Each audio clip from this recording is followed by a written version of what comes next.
This guy woke up from an endless coma 100 years in the future. In this world, divine dragons invaded, and he was one of the heroes of the past. But now in the future, the dragon god has awakened.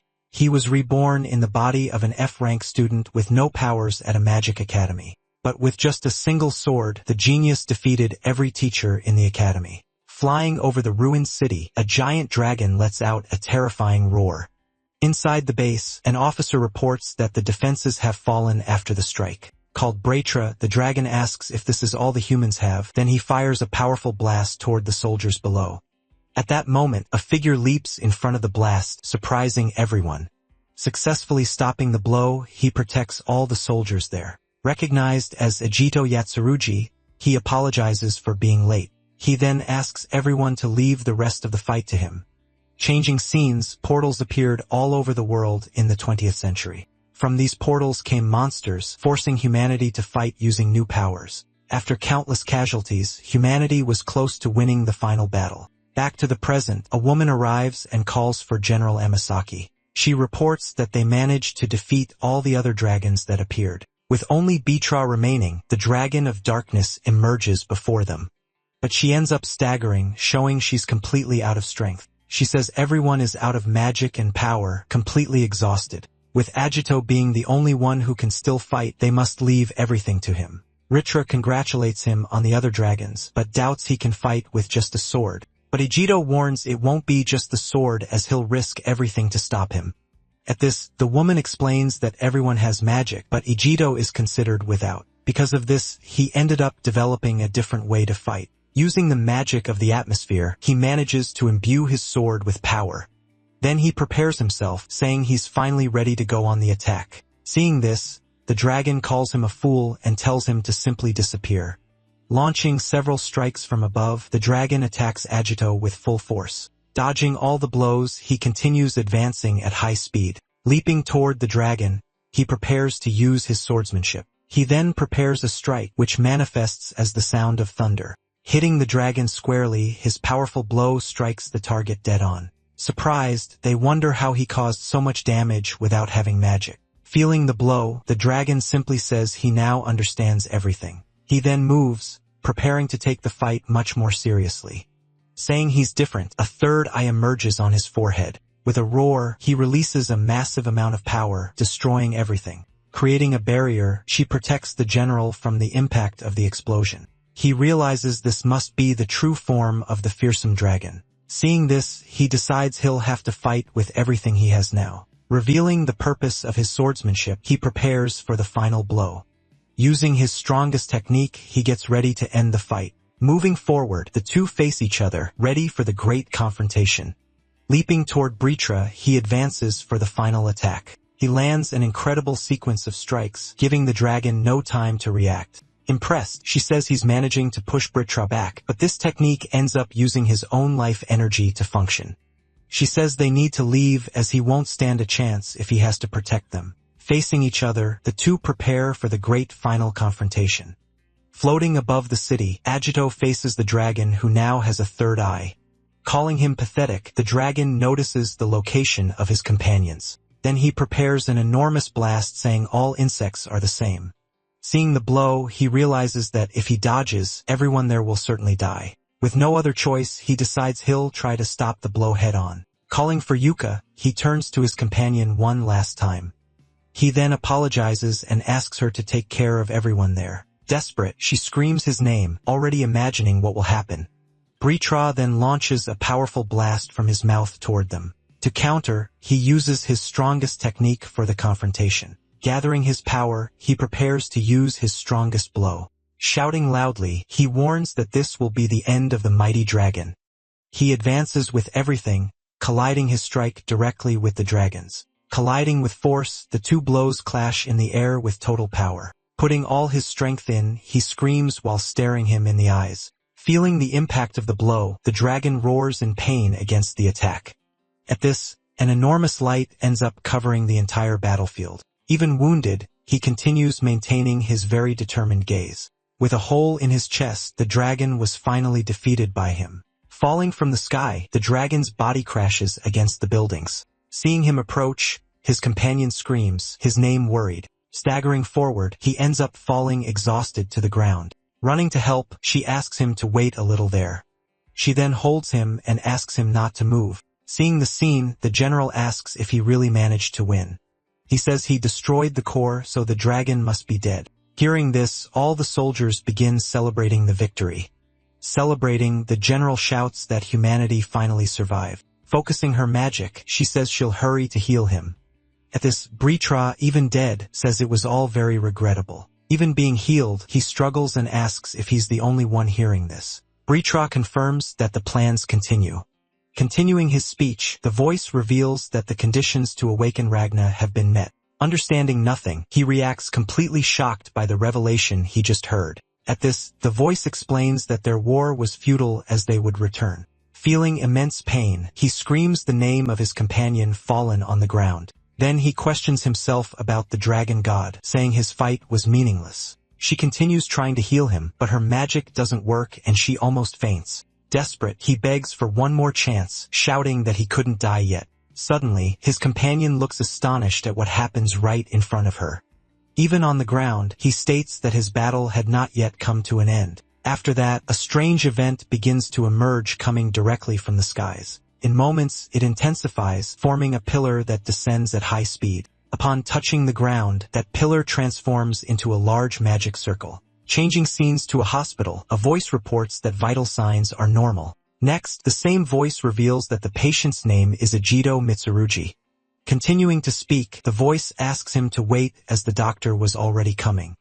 Beginning to wake up, he questions what that noise was that he was hearing. Looking around the room, he wonders if he was really in a hospital. On television, a program reports that the world was saved and celebrates an anniversary. The news continues, saying they're commemorating the heroes who brought peace to the world. Astonished, he shouts upon seeing the TV reporting the 100th anniversary of the war. Saying this is impossible, he gets agitated and needs more information. Seeing his reflection, he wonders if that was really him reincarnated in the future. Completely confused, he tries to understand what was actually happening there. Suddenly, the TV broadcasts urgent news about a series of portal activations. Attentive to the news, he hears that more than 50 portals were activated today. At this, the reporter mentions the chance of the 6 dragons returning, leaving him shocked. Returning to memory, the dragon's voice warns they would return in 100 years. Even without knowing how he reincarnated, he sees this as a miraculous opportunity. Then he questions whether the awakening of the dragon god Ragna is already imminent. Warning his enemies, he says they're mistaken about their plans succeeding. With firmness, he declares he'll do the impossible to prevent Ragna's awakening. Looking at an ID, he discovers he's now a student at the Magic Academy. Through a photo, it's revealed that his parents died when he was a child. Already in uniform in his room, he gets ready, knowing he'll have to live alone now. That's when he notices the striking similarity between his old name and the new one. He then thinks about warning the Mage Guild about the dragons and Ragnar. Right after, he unsheathes his sword and delivers a quick, precise strike. As a result, the can sitting on the table appears completely sliced to pieces. Looking forward, he simply announces that it's finally time to go. Switching scenes, a reporter announces a press conference from the Mage Guild. As he walks down the street on TV, the guild leader says there's no problem with the portals. He guarantees that elite mages have been sent to keep everyone safe. Observing the situation, he notes that the guild seems pretty competent. In front of the building, he says he'll act carefully to understand the enemy. Arriving at his destination, he observes the facade of the Grand Magic Academy. Right at the entrance, he considers himself lucky to have reincarnated as a student. Inside the academy, he plans to gather information and make contacts with powerful mages. After all, he knows he'll need strong allies to fight against the 6 dragons. Meanwhile, a student conjures a spell and prepares to launch a strike. He then fires his attack toward one of the training targets, but the strike hits the target, causing only a small flame on the spot. Watching the scene, an instructor praises the student's progress and encourages him. With a smile on his face, he turns to the side, observing the other students. Nearby, other students also practice their ice and lightning strikes. Seeing their level, he's disappointed and says they're all too weak. In the background, the instructor continues giving support for the students to keep training. Looking for his classroom, he wonders if he'll find strong allies at the academy.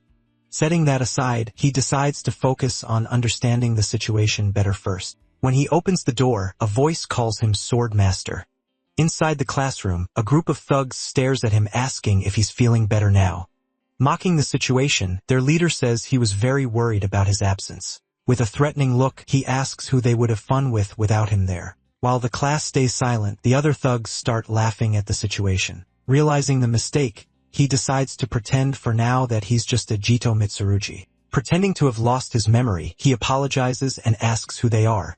Completely incredulous, the three react with an expression of pure rage on their faces. Going at him, the redhead grabs him forcefully by the collar of his uniform. Screaming with anger, he introduces himself as Yuki Hiba, a rank A mage. Right after, he delivers a strong blow that hits him squarely. With the impact, he's thrown hard against the classroom floor. Even on the ground, he stares back at him with a completely calm and serene expression. Calling him a failure, the thug orders him to bow before the stronger ones. Afraid, the other students whisper, hoping they won't end up like the newbie. Staring at his sword, the thug mocks him for using such an outdated weapon. With a smile, he tells him to try hard and become a hero someday. Then he approaches and shouts that he'll never be a hero like Yatsurugi. Still on the ground, he just calmly responds that he finally understood the situation. Then he asks if they were the ones who sent the old Ojito to the hospital. Standing up, he warns that he's busy and is leaving, dusting off his uniform. Before leaving, he advises the group to stop wasting time and train. Impressed by the attitude, everyone in the room is in complete shock. Very angry, the thug shouts that he's crossed the line and will pay. His friends panic, saying that at this rate, he'll be hospitalized again. Preparing his magic, the redhead says he'll grant his wish to die. Then the other students scream desperately, warning that they're in an enclosed space. Ignoring everyone, he smiles and says he'll gladly grant that wish. He then launches a powerful fire strike in his opponent's direction. But at the last second, he quickly draws his sword to defend himself. Using his sword, he launches a powerful fire strike at his adversary. With the impact of the blow, his opponent is thrown far away.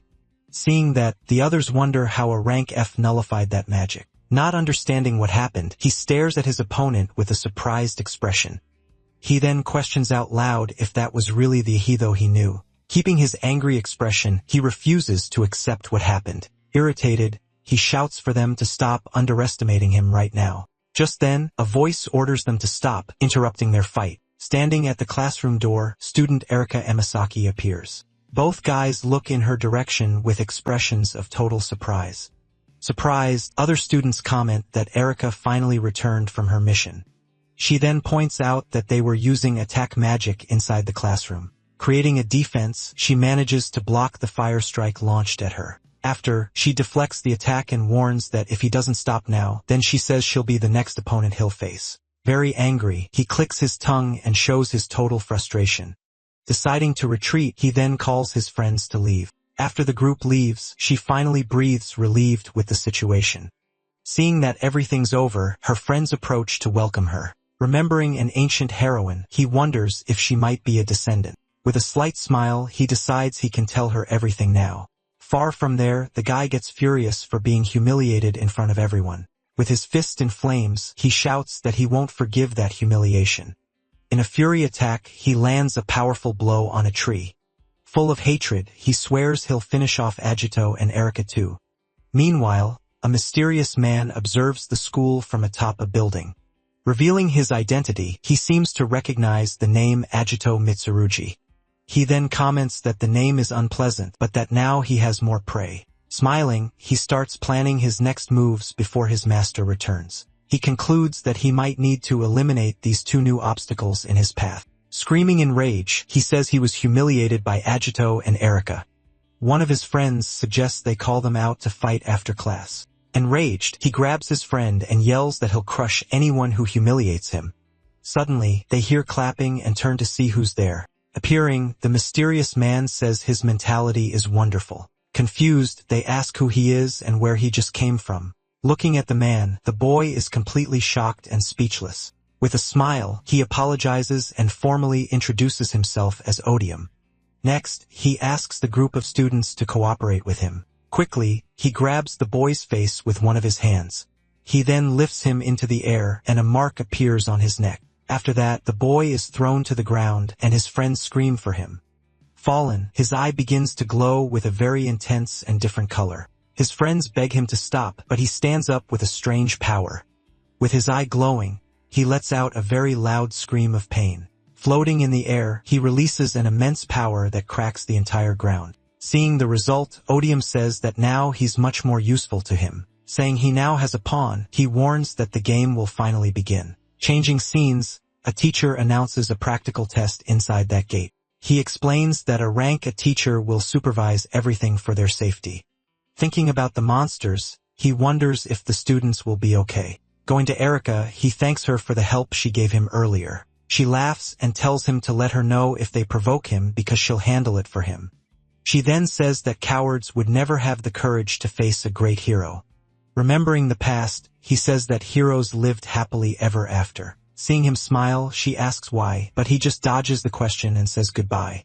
Getting serious, she realizes that the move Ojito used wasn't magic. She also notices that Yuki's spell hadn't actually failed before. With a surprised look, she understands that what he used was swordsmanship. She concludes that the only person capable of doing that would be him. She remembers that he is the legendary swordsman, Ejito Yatsurugi.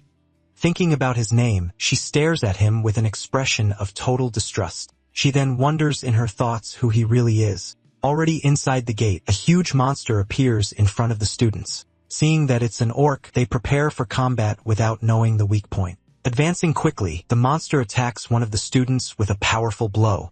With the force of the blow, the student is thrown hard to the ground. Preparing to attack again, the orc raises its arm against the fallen student. In an instant, Agito appears and lands a fatal blow on the monster's back. Protecting his classmate, he defeats the creature with a single swift movement. Turning to the boy, he asks if he's okay after that attack. Impressed, the other students comment that it was incredible and very fast. Thinking about the situation, the teacher decides to look for more skilled warriors from the guild. Left alone, he feels a strange presence approaching suddenly. With a serious expression, he wonders what it is he's feeling. Suddenly, he comes across Yuki standing in the middle of the defeated monsters. Staring at his back, Ejito realizes that his colleague is covered in blood. Turning slowly, the boy calls out to him with a different look and power. With his eyes glowing, he screams in a frightening way for Ejito to die. Jumping at him, the boy attacks with a powerful fire strike. At that moment, he realizes that his colleague's magic is much stronger now. Besides the magic, his movements also seem strange and much faster. Advancing again, he has his arm grabbed by Ejito at the last second. With a quick movement, he breaks his opponent's arm without hesitation. Even with the broken bone, the boy keeps smiling without feeling any pain. Still holding him, he continues with his completely crazed and frightening expression. Then, in a moment of clarity, the boy begs Ejito to help him. Hearing the plea for help, he's shocked as he understands the situation. In that instant, he begins to have visions of various moments from his past. With great anger, he grinds his teeth as he remembers everything that happened. Saying to leave it to him, his finger begins to emit a strong light. Touching Yuki's forehead, he makes the mark on his neck disappear.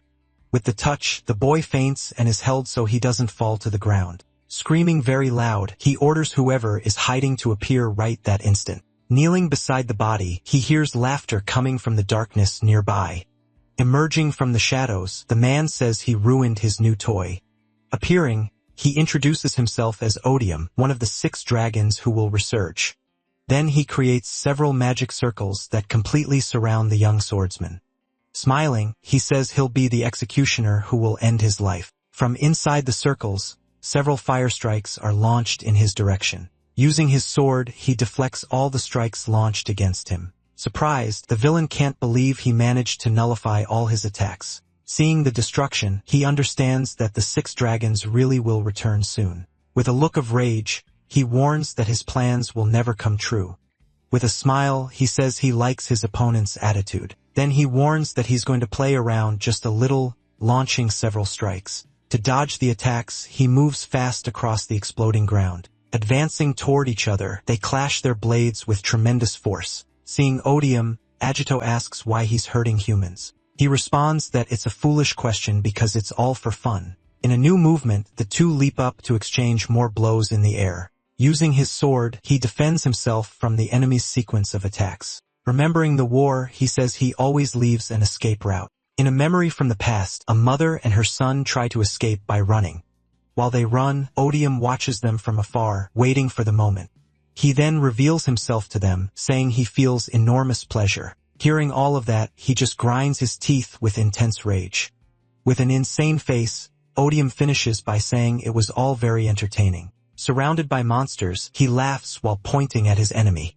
He shouts that when Ragnar awakens, he'll be able to have fun once again. With a furious look, he shouts saying that no one can stop him. Laughing hard, Odium raises a hand and prepares another one of his attacks. Suddenly, arm is cut off before he can finish the strike. Surprised by the action, he hears his opponent telling him to shut up. At that, the hero says he feels disgusted looking at Odium with contempt. Feeling the pain, Odium screams while gripping his injured arm. Calling him a bastard, Odium launches a strike in his direction. Then he attacks several times, shouting about how his opponent dares to do this. After that, he shouts that his opponent is nothing but a simple human being. He says they hunt the weak, advancing for another combat. Telling him to stop being arrogant, Odium prepares a massive strike in the sky. Multiple strikes fall from the sky toward Agito. Seeing the attack, he stands up saying he has no other choice. Preparing his technique, he launches a powerful sword strike upward. His strikes cut through the fire attacks falling endlessly from the sky. After destroying the projectiles, the technique hits Odium directly. Seeing the attack up close, Odium recognizes the technique used by his opponent. With incredible force, the attack begins to destroy the entire scenery around them.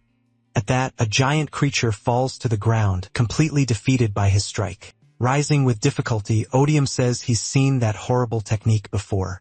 He then shouts the name of the swordmaster, who was Agito Yatsurugi. Confused, Odium asks if the hero reincarnated since he thought he was dead. He simply responds that there's no reason to tell since Odium is going to die. Hearing the threat, Odium grinds his teeth and starts to laugh softly. Gradually, his soft laughter transforms into a great mocking guffaw.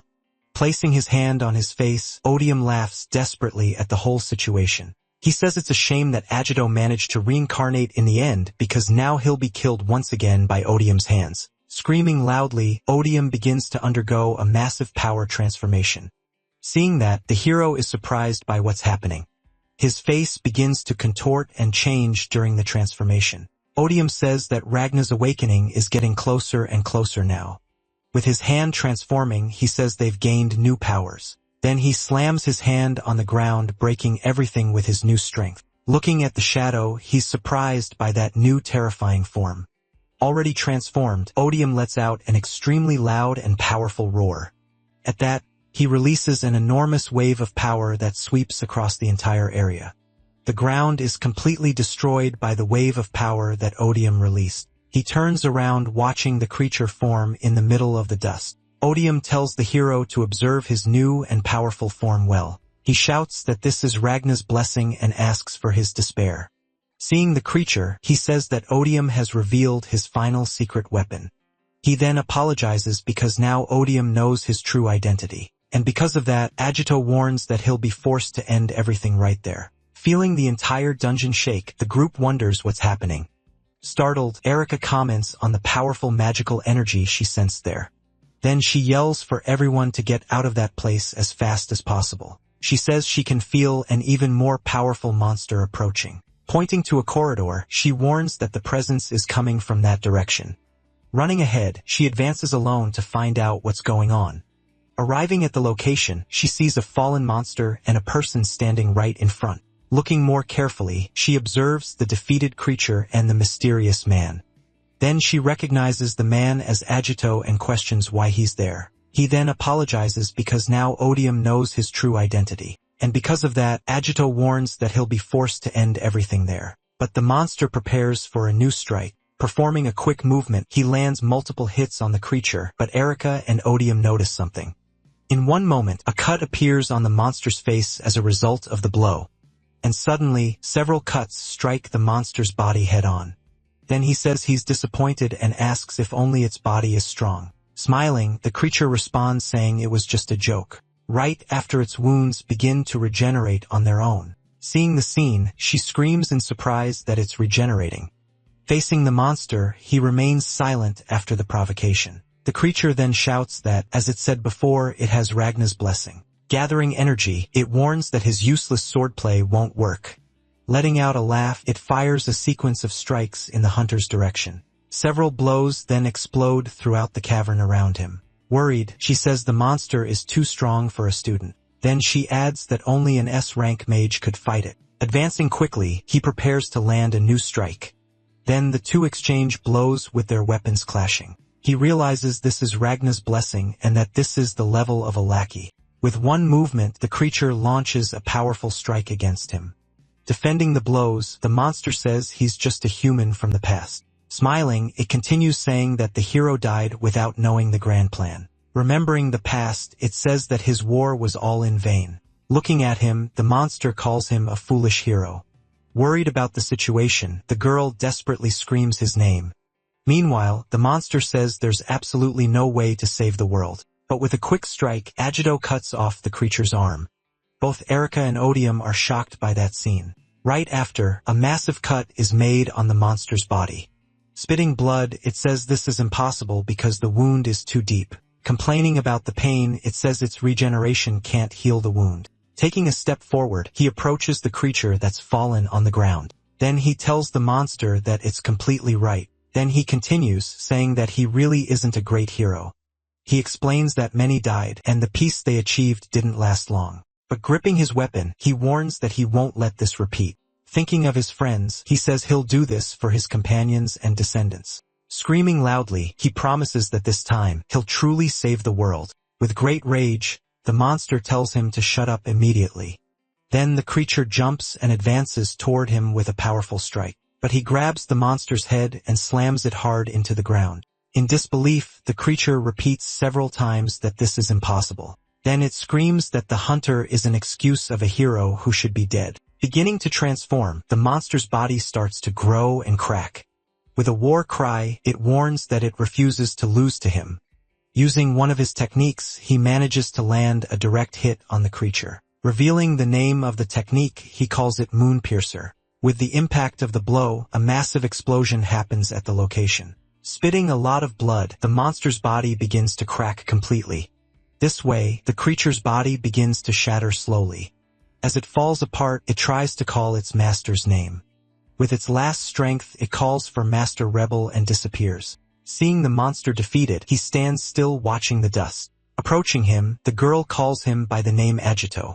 Then he turns around surprised that she's still there. Not understanding anything, she asks for an explanation and asks who he is. Changing scenes in the central region, a woman prepares for a report. She begins saying that the monster that identified itself as one of the 6 dragons has just been completely defeated by her forces. On the other side of the line, a voice confirms that the 6 dragons have returned. She asks if the next mission is to find the 6 dragons and complains about work. The voice responds that they've already found a candidate, Agito, who defeated the lackey Odium. Completing the information, he says that the young man did all that alone. Then she calls for Riku, who was sitting nearby the whole time. Appearing suddenly, the S-rank Indra, Riku Odo, says it's impossible. He says that Agito is a swordsman without magic, something quite outdated. Not believing it, he says there must have been some kind of mistake. The mysterious voice then asks for one of them to verify if he's that strong. Depending on the abilities, he gives permission to recruit him for Seraphim. Then, without much choice, Rika volunteers to go personally on this mission. He tells Lena to write the report, and she complains that he's only going to escape. Already preparing to leave, he notices there were still more monsters at the location. As he walks, he questions himself about this Agito Mitsurugi. Then he begins to gather a large amount of energy in his hand. Launching his strike, he hits all the flying monsters at once. With the power of the blow, all the monsters are destroyed in an instant. With a smile, he says he'll see what Agito is really made of. At the Academy's training grounds, she's completely shocked by what's happening there. Then she asks if he's Agito Yatsurugi reincarnated to awaken the powerful Ragna. Staying calm, he just watches her, waiting for her to finish voicing her suspicions. Confirming everything, he says yes, leaving the girl even more confused by the whole situation. For her, it would be hard to believe if he had just told her without any concrete proof, but she remembers seeing his sword techniques with her own eyes. They were strikes at the level of an S-rank mage, something only the master swordsman could pull off. Before her, he remained serious, waiting to see what her final decision about this would be. After sighing, she finally says she believes him, accepting the truth of it all. Then she lays down a single condition before moving forward with any plan. With great determination, she asks to fight alongside him against the fearsome 6 dragons. She explains that her desire to save the world is just as strong as his. Just watching from afar, according to her, isn't her fighting style. He seems a bit surprised by the attitude and the great courage she's shown. Remembering the past, he realizes she's a lot like Yuka, having the same potential. Noticing his reaction, she asks what's wrong, but he just says it's nothing.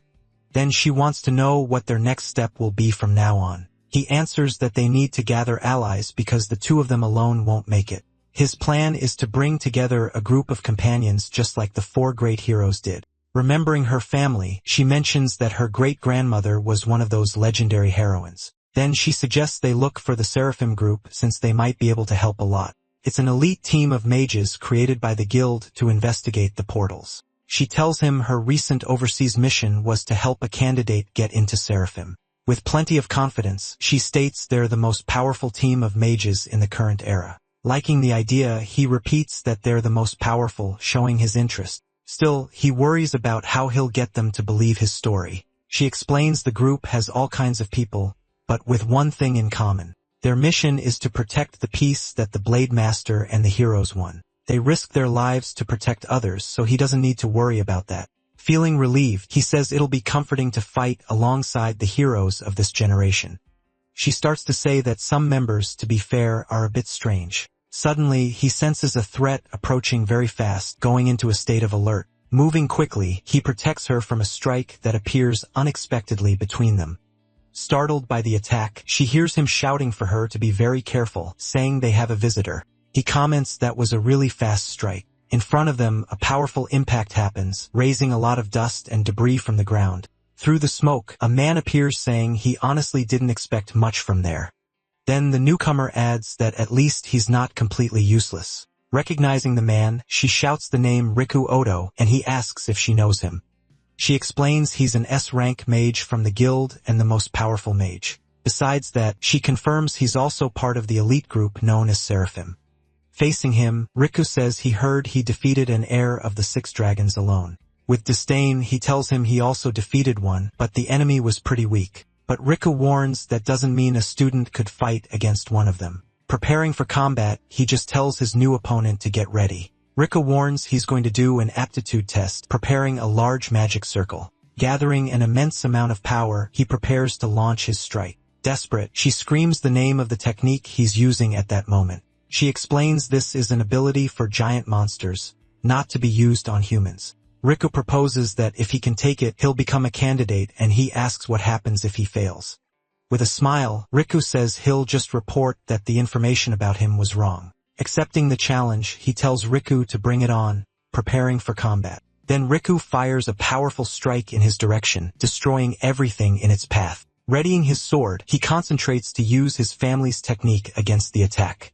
He then unleashes a powerful strike with his sword, going head-on against Riku's attack. Riku is surprised by his power, while the girl tries to shield herself from the impact. After the clash of strikes, Ejido remains standing, facing his opponent seriously. Seeing the result, Riku admits that wasn't bad at all, while she remains impressed. Maintaining his posture, he stares back at Riku, showing the test was a success. Ejido stares at Riku intently, waiting to see what his response will be after all that. Calling his name, Ejido prepares to make a very important proposal. With a big smile, he invites him to join on his journey to the future. Riku calls out to him with a very serious expression. With a smile, he says he really likes Ejido's fighting style. Embracing him, he reveals that he came to recruit him and praises his impressive defense. Responding calmly, he says the attack wasn't used at full strength. Faced with the response, Riku is left completely without any reaction.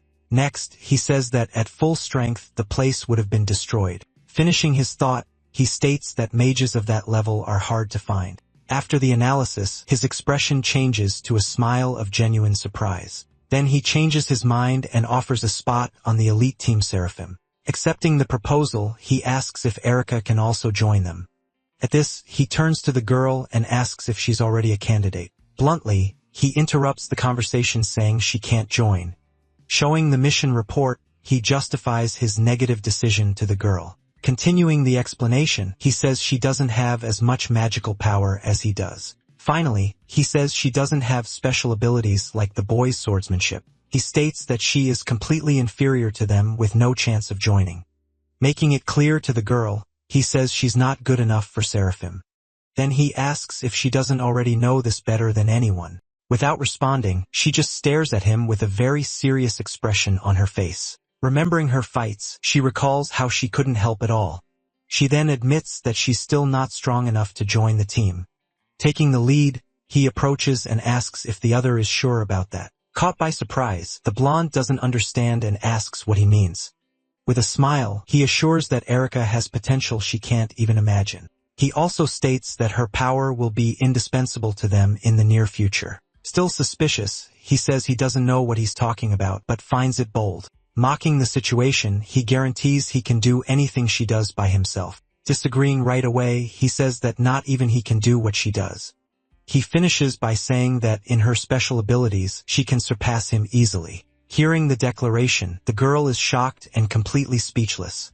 After a pause, he mentions the number of tens of millions per year. Revealing the statistic, he explains that this is the number of mages killed on missions. He contextualizes by saying that even 100 years after the war, portals and monsters continue. Remembering the past, he mentions that not even the defeat of the dragons brought complete peace. During investigations, he tells that lives are constantly lost in each attack. Clenching his fist, he states that he refuses to let more rookies die in battle. It was for this exact reason that he says the Seraphim team was established. After the explanation, he asked if the boy still recommends Erica's entry. With a smile on his face, he answers yes, showing no doubt. He guarantees that she has S-rank potential and will be worthy of a place. Interrupting the conversation, she says he's right and that she needs to train more. Hearing her response, the two just observe the scene in complete silence. At this moment, Lena approaches and says she also agrees with her. She then thinks that such great potential would have been noticed before and states that it would be something perceptible from the beginning. Surprised by the arrival, she calls out the name of the newcomer who is named Lena. Asking if he knows her, the blonde hears that they've met before. At this, the two continue staring at each other in silence, creating a tense atmosphere in the air. He realizes that she is another powerful member of the elite team called Seraphim. Proposing a challenge, she says that if he insists, the four of them can go on a mission. Refusing the proposal, he says no as it would be a big hassle for him. Agreeing with his friend, he says there's no need at all for them to do that. With a smile, he then suggests settling everything with a 2-on-2 duel. After the proposal, the four stare at each other with very serious expressions on their faces. Seeing his confidence, she says he seems to be underestimating their duo. She continues saying that fighting and protecting a burden won't be easy for them at all. Smiling with confidence, he states that he knows very well how strong the two of them are.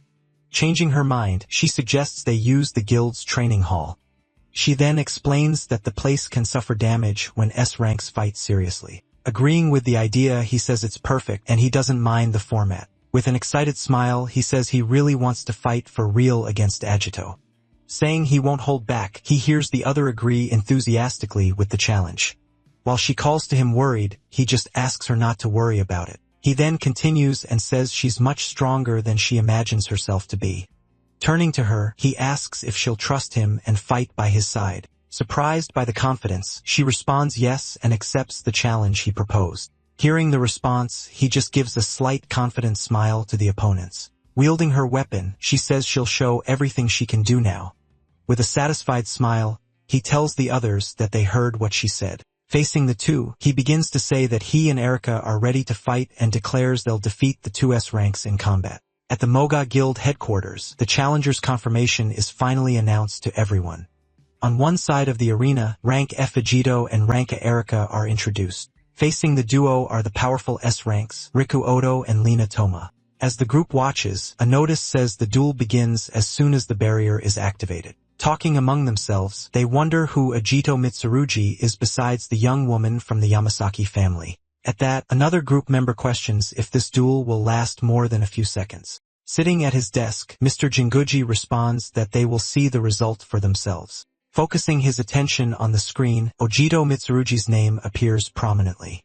Remembering the past, he recalls that Ojito defeated one of the 6 dragons' assistants alone. With a serious look, he says that now they will see what the challengers can do. Seeing the barrier activate, Ajito comments on its power and asks if it's sustained by machines. Erika then confirms, explaining that nowadays things are done that way. Coming from behind, Lena says that Yuka, who fought in the past, used a stronger shield. She adds that without a shield of that level, machine barriers are adequate. Concluding the thought, he says that a mage with a shield like Yuka's would be a strong ally. Turning to him, Lena questions him about what he just said. Interrupting conversation, Riku says that's enough idle talk and tells her to stop interrupting him. Then he faces his opponents, saying they'll see what she can do when they start. Ajito responds that they're going to be impressed while the countdown to the duel start continues. As soon as the countdown ends, the 4 leap to start combat in the middle of the arena.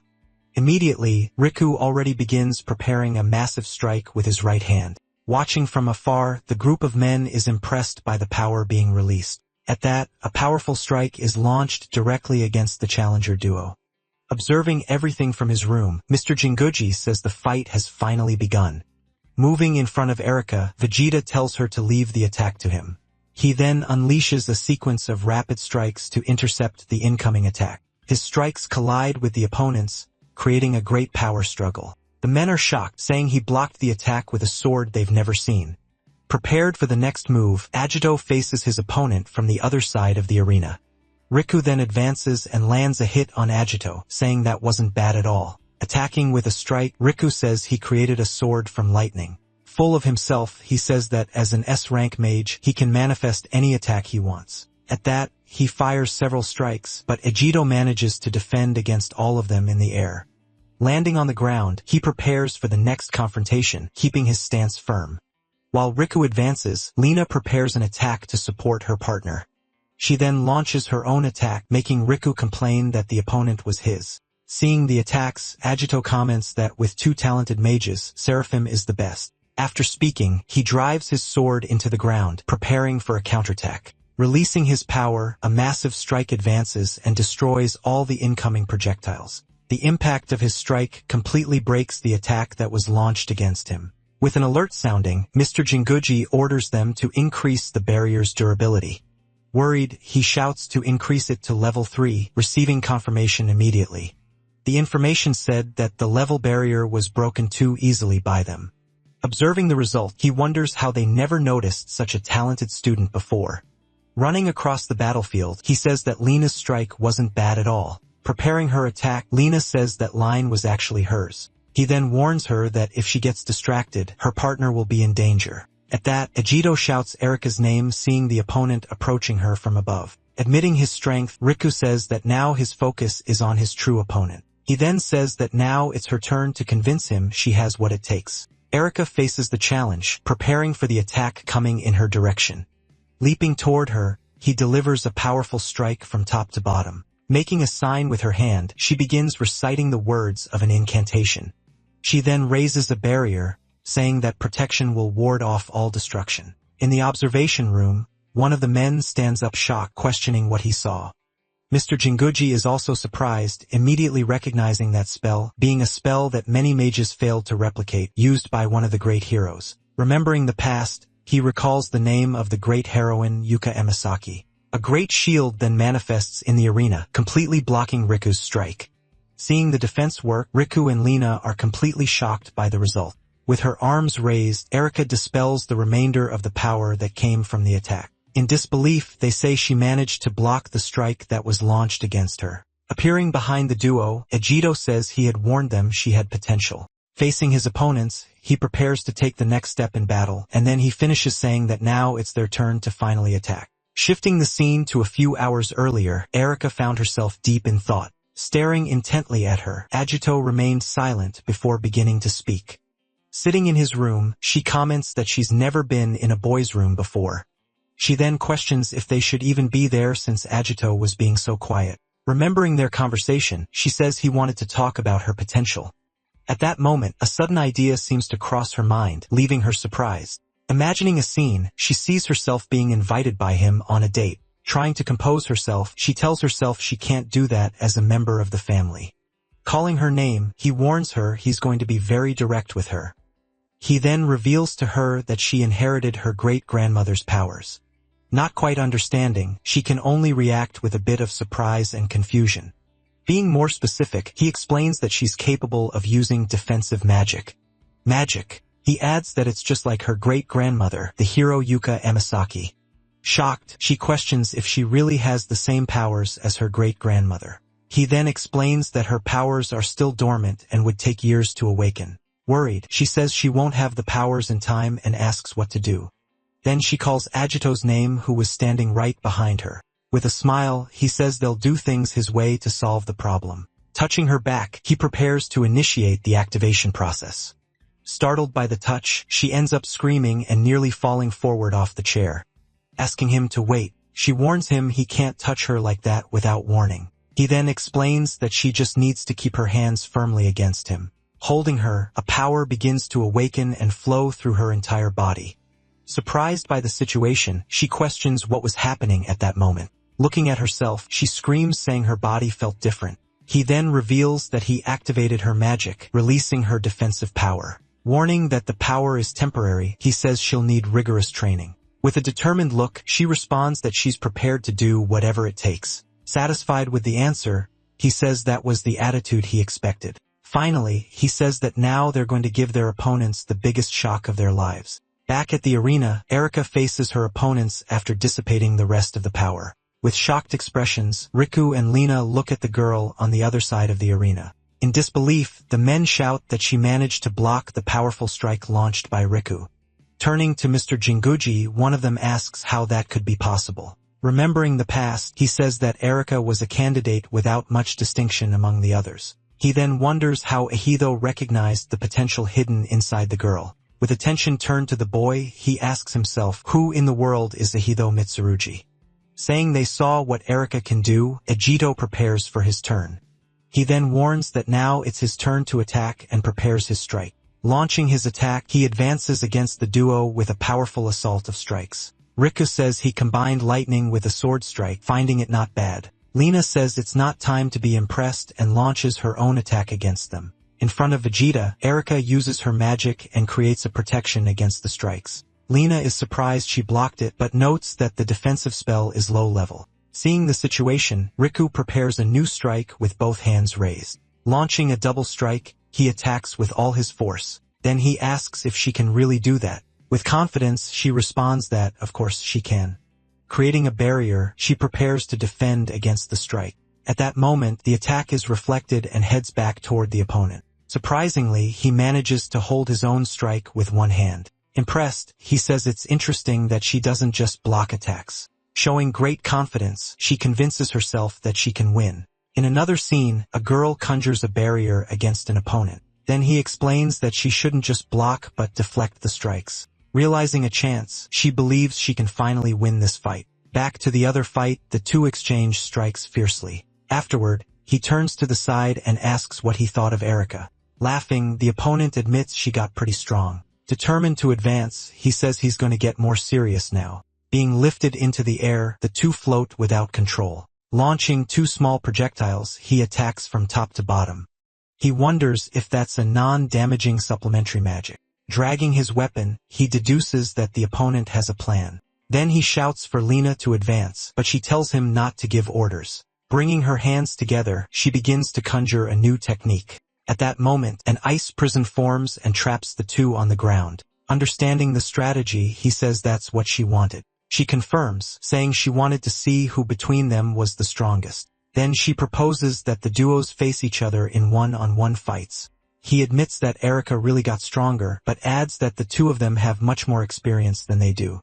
With power in hand, he prepares for a new attack and shouts that potential doesn't beat S rank, applying to both of them. In response, he says he doesn't think they have less experience. He continues his statement saying that he and Erika will defeat them both. Screaming, she charges forward with her weapon in hand to attack. Striking back, she launches several blows while the other dodges. To protect herself, she conjures a barrier against the incoming attacks. At that moment, the girl prepares a new strike, raising her hand. Caught off guard, she sees the massive blow coming. Reacting quickly, she manages to block the strike with her own technique. Seeing the block, the girl prepares herself and enchants her own weapon. Advancing rapidly, she charges forward with her strengthened weapon. Noticing the strategy, she realizes that weak strikes are being blocked and adds that she fights like a magic swordsman. Rushing forward, she says her opponent is annoying, but leaping overhead, she attacks with a downward strike. After blocking, she says her opponent needs more training. Then she prepares a strike that travels along the ground. To defend herself, she conjures a large shield against the attack. The shield completely protects her from the attack advancing along the ground. Admitting her opponent is strong, she acknowledges the power of an S rank. Then she says the girl should give up due to lack of training. At that, she asks why she was challenged even knowing all this. Maintaining silence, she faces her opponent with a determined expression. She responds saying she had completely given up on herself. Continuing, she says, even while training, she felt she couldn't change anything. Her opponent just watches, listening carefully to what she has to say. Remembering the past, she saw someone fight alone for the world's future. She says she's still not strong, but wants to protect everyone like he did. With great determination, she shouts that she'll keep trying without giving up. Her opponent then asks if she thinks she can change the future. Floating in the air, she says the girl is just deluding herself. She prepares to receive the next blow coming from above. Unable to move, she realizes her body is paralyzed. She says that to move forward, one must first fix the past. Saying she won't let her pass, she prepares a new attack. Launching a powerful blow, she attacks with everything she has. Then the strike advances at high speed toward her opponent. With no other choice, she prepares to use her own technique. Quickly, she conjures a barrier to protect herself from what's coming. Using her defense, she completely blocks the attack that hits her. With the block, her opponent is surprised by what she just saw. At that, she realizes her attack is being reflected inside the barrier. Seizing the chance, she shouts that she finally caught her opponent. From afar, a man explains that the barrier doesn't let any magic through. He also says she uses defensive magic against an S-rank opponent. Comparing with another person, he says Erica had a lot of hidden potential. Trapped, the girl attacks the barrier, desperately trying to escape. With a gesture, she launches one last powerful blow. Extending her hands, her opponent prepares for the imminent impact. She then says that having power now doesn't change anything. Asking Lena to stop, she says that's enough already. At that, he appears and declares the fight is over. Turning to him, she tries to argue, calling his name. He then reminds her of their objective, which is to investigate the 6 dragons. Lowering her head, she finally yields to the order. Raising her hand, she signals her surrender in combat. Then they announce that Lena Toma's surrender has been recognized. She celebrates having managed to win the match. Floating, the barrier around her begins to dissolve. Returning to the ground, she now faces her opponent. Congratulating the girl, she acknowledges her victory. Still surprised, the winner thanks her for the words. Moving away, she says she wished the girl had been this strong before. Alone in the arena, the winner watches the other leave. Changing scenes, 2 strikes meet with great force. Continuing the combat, they exchange a rapid sequence of blows. Back to their fight, both hear the announcement of the surrender. He then celebrates her victory and asks what magic was used. Pointing his finger, he responds it was just the right guidance. He finds the answer interesting, but warns it would be bad if both lost. Preparing himself, he warns that now things are going to get serious. With a confident smile, he just tells the other to come at him. Jinguji shouts no, trying to stop the fight. Asking Riku to stop, he asks if the intention is to destroy headquarters. Smiling, he seems to agree the combat has finally reached its end, but his opponent disagrees and shouts that he can't just quit now. Completely ignoring the calls, he begins to release more of his power. With a shout, he releases a large wave of power around him. Revealing his power, he demands his opponent show his too. He then prepares a massive blow, asking the other not to hold back. Concentrating the attack, he prepares to launch it against his rival. Then a powerful blow is fired in his opponent's direction. Watching the blow, he says he didn't know Riku was this strong. Grabbing an item, he warns he'll also have to fight seriously to block. He then says he'll strike back using the purpose of his swordsmanship. Maintaining pressure, his opponent continues channeling the enormous blow. Meanwhile, an alert warns that the protective barrier was nearly destroyed. Shouting that he's a fool, the old man watches the blow hit the ground. He then taunts Agito, asking if that's all he can do. Believing he's won, he says that's it then. Suddenly, a small light emerges in the middle of his blow. Surprised, he notices something strange coming from his attack. Preparing himself, his opponent prepares a powerful counterattack. With his blow, he manages to completely nullify his rival's attack. Seeing the scene, the old man and the others are completely shocked. He then shouts that his blow disappeared without a trace. The old man refuses to believe it, saying that was impossible. Saying, "Here he goes," the guy prepares to advance. Launching himself upward, he leaps toward his opponent. In the air, his rival stares at him as he approaches rapidly. Advancing, he lands a direct blow on his opponent. Hit square on, he reacts with an expression of pure pain. Standing in the arena, he apologizes to Riku. Bleeding heavily, he still feels the strong impact of the blow. He then says he couldn't go easy if he wanted to win. With his body wounded, he's thrown backward by the blow. As he falls, he asks if his opponent is mocking him. Hitting the ground, he promises he'll win next time. Watching everything, the old man just stares at the combat's result. They then announce that Ojito Mitsurugi is the grand victor. He says it's unbelievable that an F rank beat an S rank. Looking at his hand, he says the blow was stronger than last time. Recalling the fight, he begins to think of a possibility. He then realizes he might be able to use that technique. Changing scenes, we now see a large and imposing building. Already in the office, Riku complains of pain in front of the others. She asks him to be quiet, threatening to use her powers to make him sleep. In another location, the guildmaster begins an important announcement for the two. Calling them by name, he confirms the messages for Agito and also Erika. They are then officially recognized as new members of the Special Forces Team Seraphim. Their new mission, according to the master, is to investigate the portals for the next battle. Questioning the decision, he asks if such a small team would really be enough. But the master assures that numbers aren't a problem since they can command other members. Even an army of mages, he explains, can be commanded by them. In a quick memory of the past, it was Yuka who always led all the troops. Ending the meeting, the master tells them to go rest and talk tomorrow. At that exact moment, a guard enters, bringing urgent news to his superior. He reports that a mage was attacked and completely annihilated by a mysterious dragon. Shocked by the news, the master says she was an S-rank mage. With a serious look, he realizes the enemies have finally shown their faces. Taking the lead, he says he'll go on the mission that was assigned. Surprised, the guildmaster asks if he's sure about his decision. He states that he can't rest with his companions in imminent danger. Then his companion says he can't let her fight this battle alone. Seeing that, the girl says she can go since she didn't get hurt. Erika also volunteers, saying she can go fight alongside them. Agreeing, the master warns that he'll leave the mission with them for now. His final order is for them to rescue as many people as they can. Changing scenes, the Shinjuku Gate appears in the middle of the city. Inside the portal, a giant dragon roars that it's just getting warmed up. Behind the fire, one of the assistants reports how terrible the monster is. The group leader seems not to know how to react in that situation. Fallen on the ground, she apologizes for not being able to protect her team. Then she remembers the legendary swordsman's words about being a good leader. Screaming loudly, she begs to be used as a sacrifice to save the others. He holds her, asking her not to be reckless because without her, they'd already be dead. Using her magic, she protects everyone, while he remembers another phrase from the master.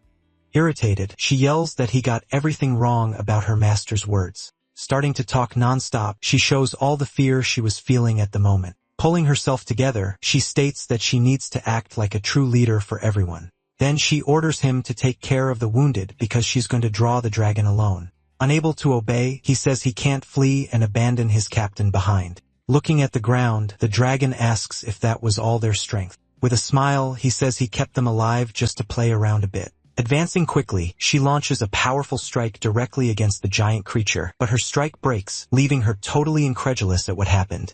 Questioning if she's the leader, the dragon praises her for her courage to fight. Then he says he'll show her what a real attack is like. Dodging the strike, she asks if that's all the monster can do.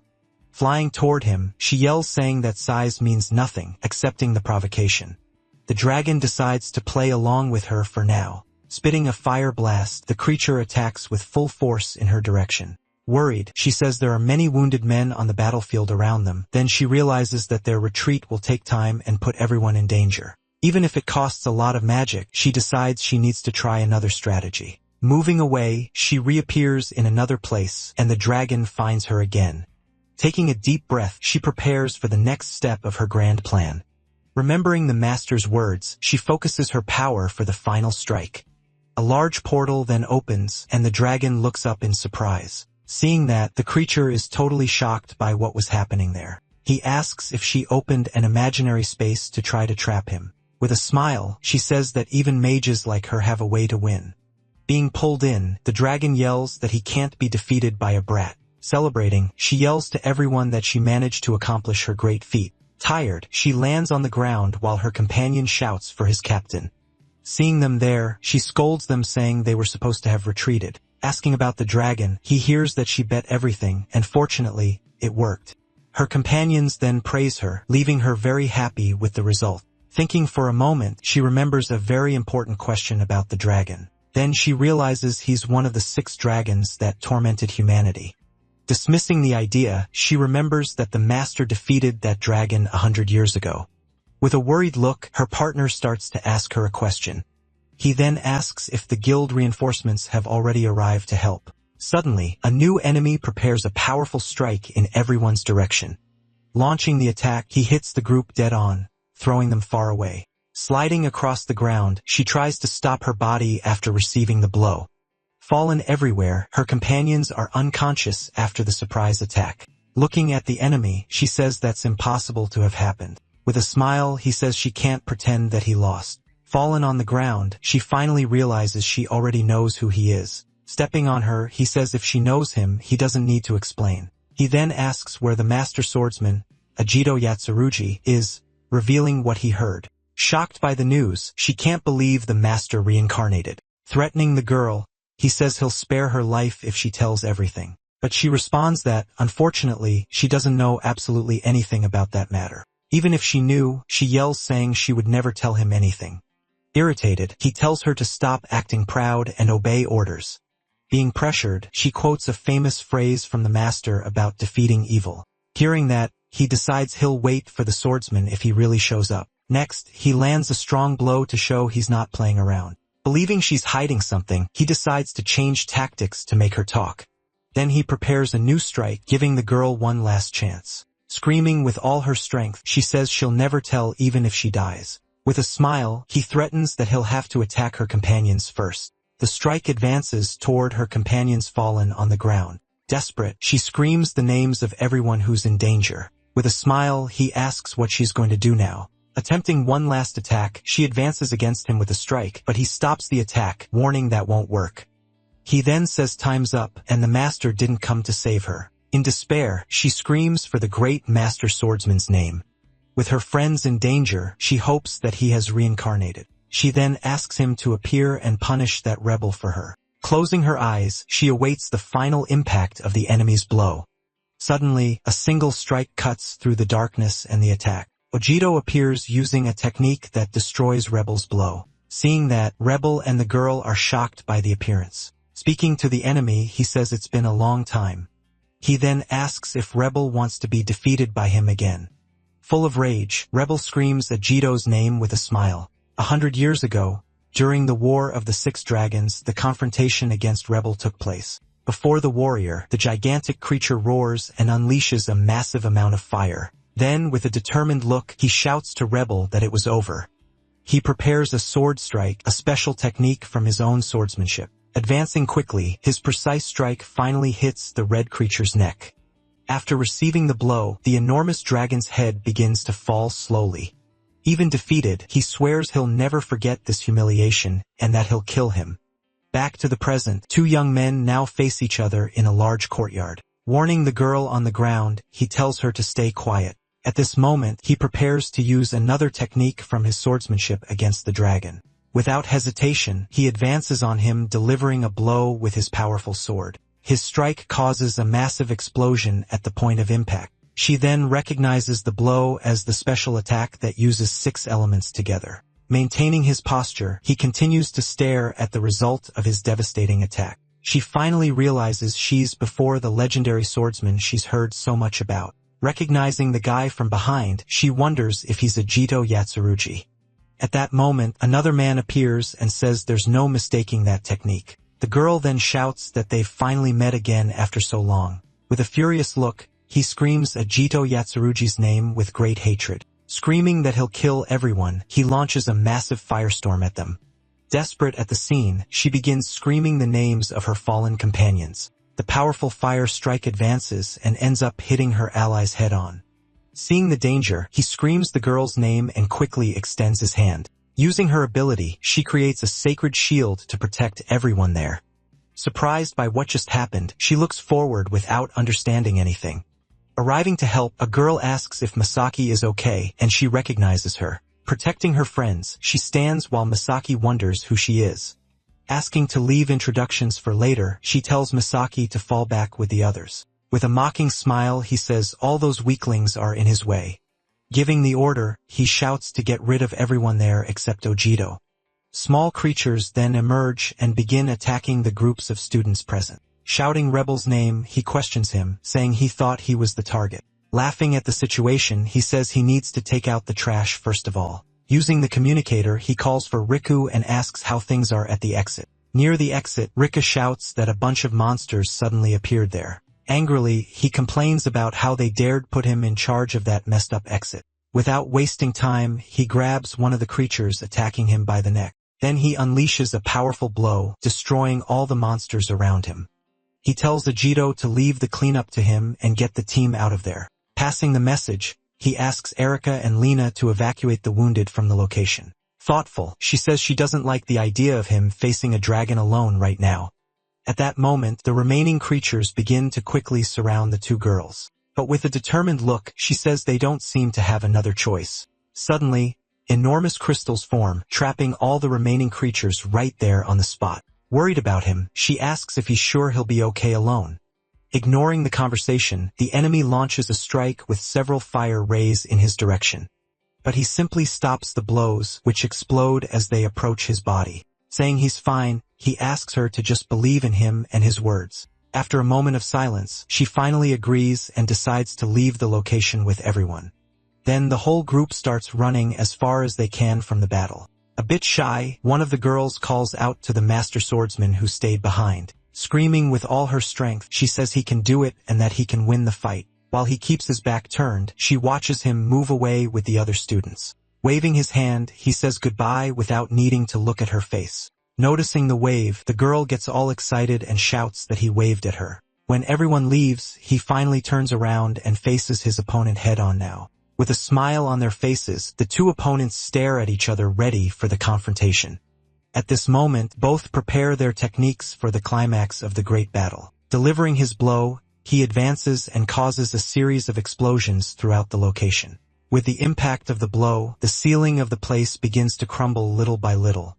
Excited, he advances and shouts that finally the 2 of them can fight each other. Maintaining his serious expression, he says that was actually his line. He then responds that it's good to hear that because the fight wouldn't have any meaning. Remembering the past, he says that for his revenge to be complete, he needed something. He shouts that he needs to fight his opponent using his maximum strength. Raising his hand, he prepares a new strike with the power of magma.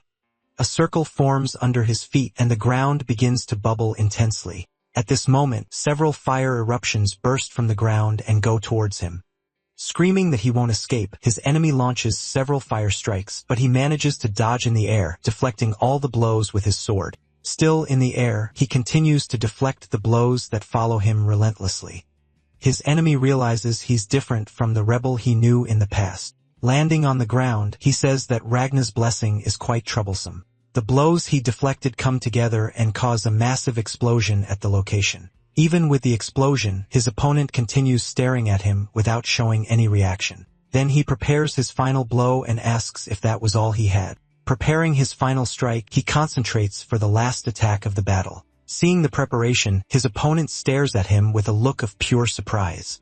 Using his swordsmanship, he launches a powerful strike with all the elements combined. Hitting the enemy head-on, his blow drags him backward with difficulty. With great difficulty, he says that force was simply too overwhelming for him.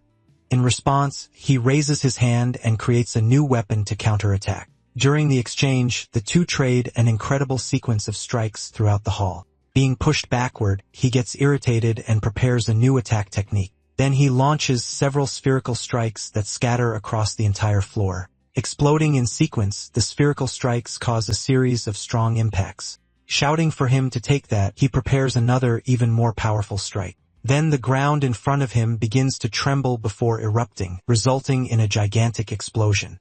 Everything in the area is destroyed by the impact. After the attack, he stands there panting amid all the destruction.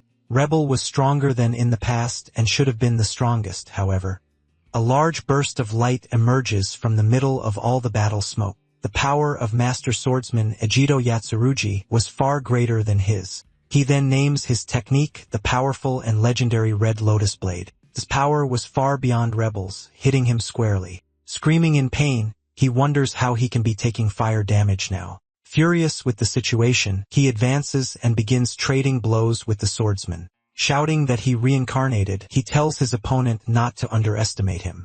He leaps and delivers a strong X-shaped strike in his direction. Shouting that this is the end, he prepares one last and powerful final strike. With his hand raised, he also prepares for what's coming next. Surprised by the scene, his opponent stares at him without understanding what's happening.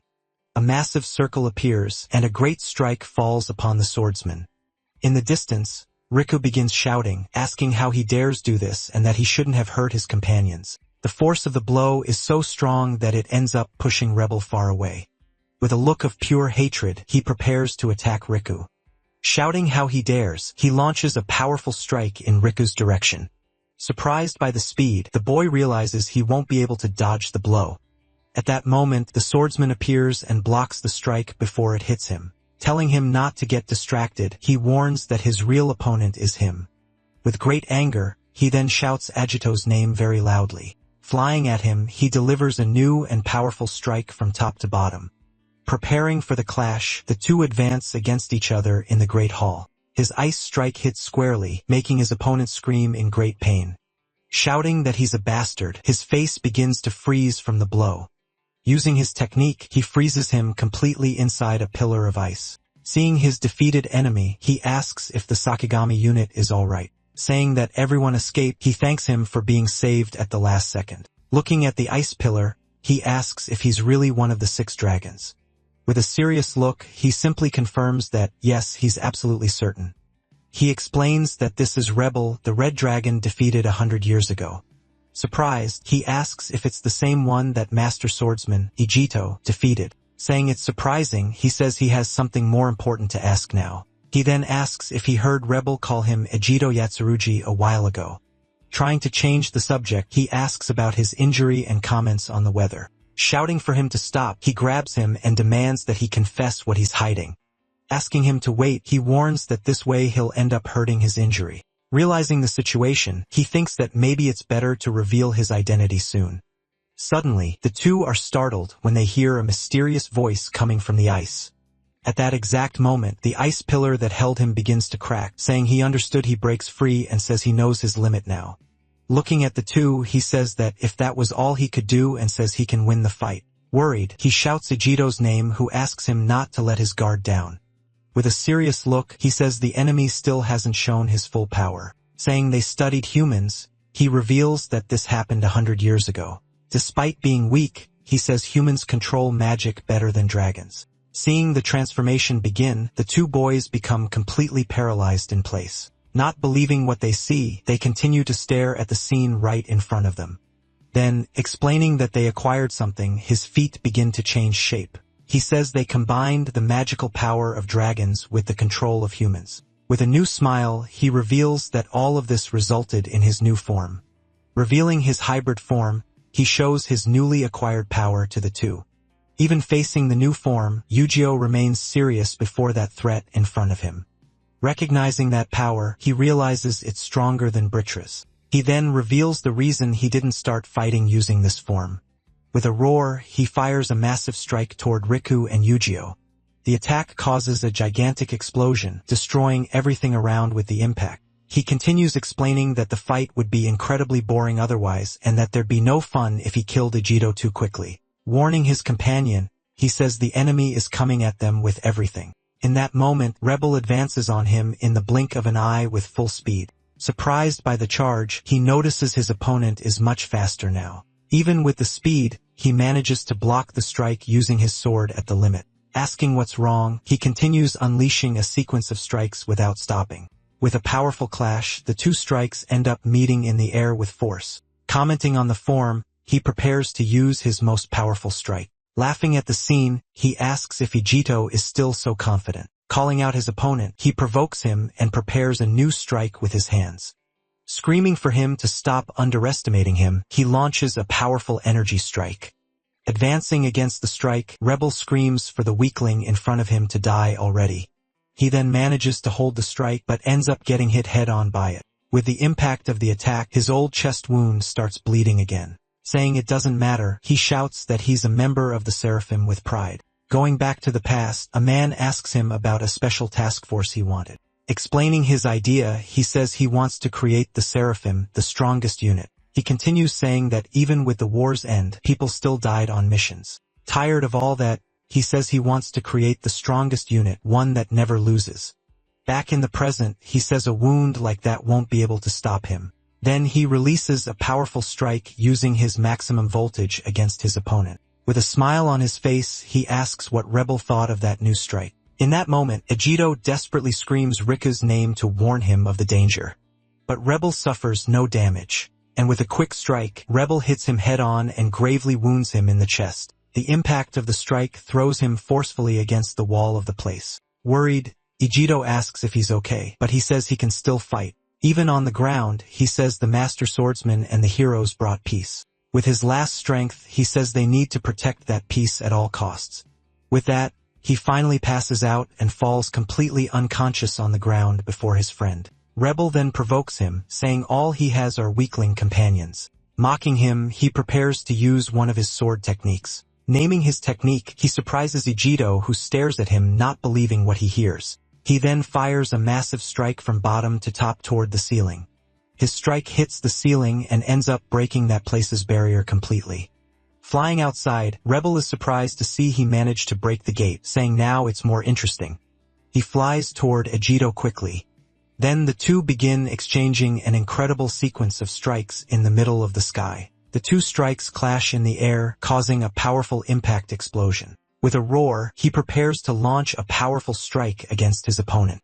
He then launches several energy beams that go toward his enemy. Recognizing the technique, he says that's the famous Yatsurugi swordsmanship. In the sky, Ejido summons several swords that now completely surround his enemy. With a determined look, he names his technique as the illusory sword dance. The swords hit him from all sides, causing a massive explosion at the location. Back on the ground, he prepares a new strike with his sword in hand. With a quick movement, he delivers a powerful cutting strike in his direction. After the strike, he continues staring at his opponent with a very serious look. Saying the strike is strong, he admits it works well against the weaker ones. But he finishes the sentence saying that won't work against him at all. The two then prepare for the next great confrontation in the middle of the sky. He then prepares to use his own macabre dance against his great opponent. Advancing, he launches a sequence of several fire strikes toward Ejido. Feeling the impact of the strike, he can't avoid expressing his pain. Screaming for him to take that, Rebel launches a powerful strike. The strike hits Ejido with force thrown far away. Ejido falls to the ground hard. Panting, he realizes his last strike wasn't enough to defeat him. With a victorious smile, he shouts to Ejido that the battle had finally ended. He then begins gathering an enormous amount of energy in a magic circle. With a look of contempt, he states that at that moment he's much stronger. Using his technique, he fires a gigantic energy strike against his opponent. The powerful strike descends from the skies at high speed and hits the ground. Then the attack causes a gigantic explosion, which destroys everything around it. Giving a loud laugh, he shouts victoriously, saying he had finally achieved that. Looking at the explosion, he celebrates for finally defeating that bastard, Agito. Thinking about the future, he says he can now become even stronger. With an ambitious look, he shouts he'll finally be able to rule that entire planet. Suddenly, a massive energy explosion emerges, catching Rebel totally by surprise. Screaming it's impossible, he wonders how his opponent survived that strike. From within the light, Agito emerges saying he's been thinking about this for 100 years. He then reveals he was thinking about how to further improve his final technique. Believing he can do this in this body, he faces Rebel who screams his name. Enveloped by a powerful energy, he prepares for the purpose of his swordsmanship. He then reveals the name of the technique, his true final dawn. The scene shifts. A girl calls out for Shirori in the forest, telling her they should go home.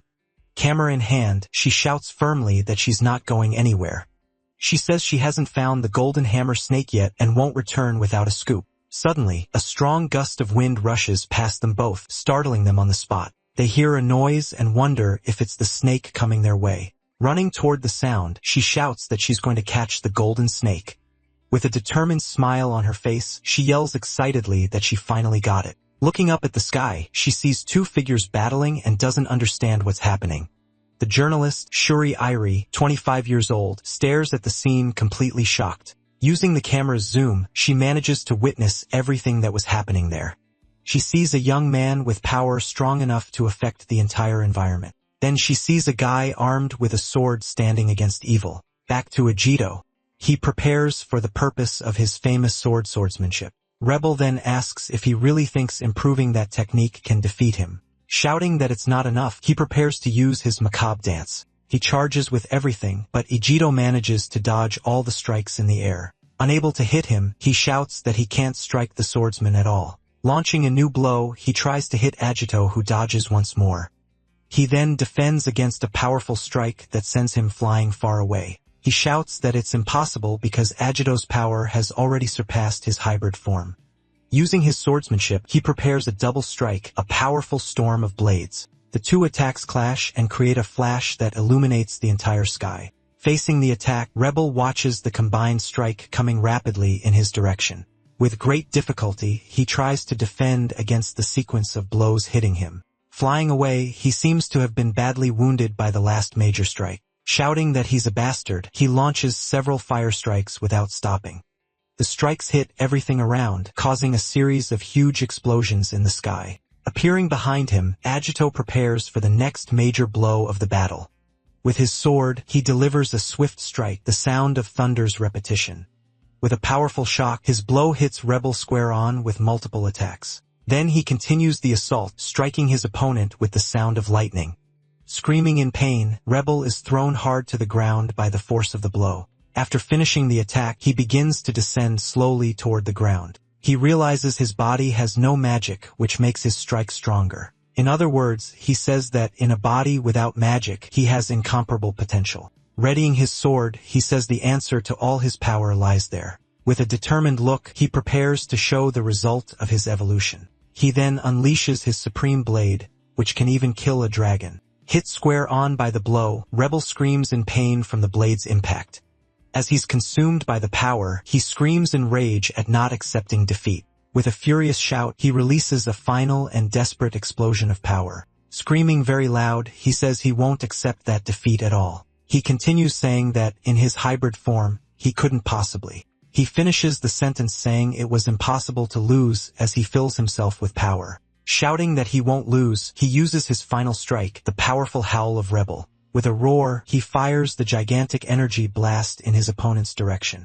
Saying he won't make the same mistake again, he readies himself with his sword. He then says he'll use that power to save the world once and for all. With a determined look, he prepares to end that battle once and for all. Preparing for the final confrontation, he assumes his battle stance with the sword. He then reveals the name of the strike, the powerful and final total annihilation. The two strikes prepare to collide in the air with devastating force. Then the attacks clash, and his strike begins to push back Rebels. Surprised by the scene, he shouts that he's being pushed back by the blow.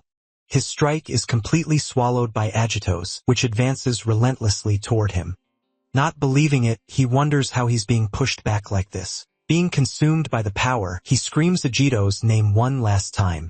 Desperate, the strike pierces through everything, cutting the sky and mountains with its power. Sheathing his sword, he observes the result of the battle finally ended by his blow. With a smile on his face, he finally says goodbye to his old enemy, Rebel. The scene shifts. A bus travels down a dark road during the night. Inside the bus, the journalist types excitedly, saying she witnessed something too incredible. She writes her story, a scoop about the mysterious descendant of the Master Swordsman. The day after the fight, she finishes her report on the battle against Rebel.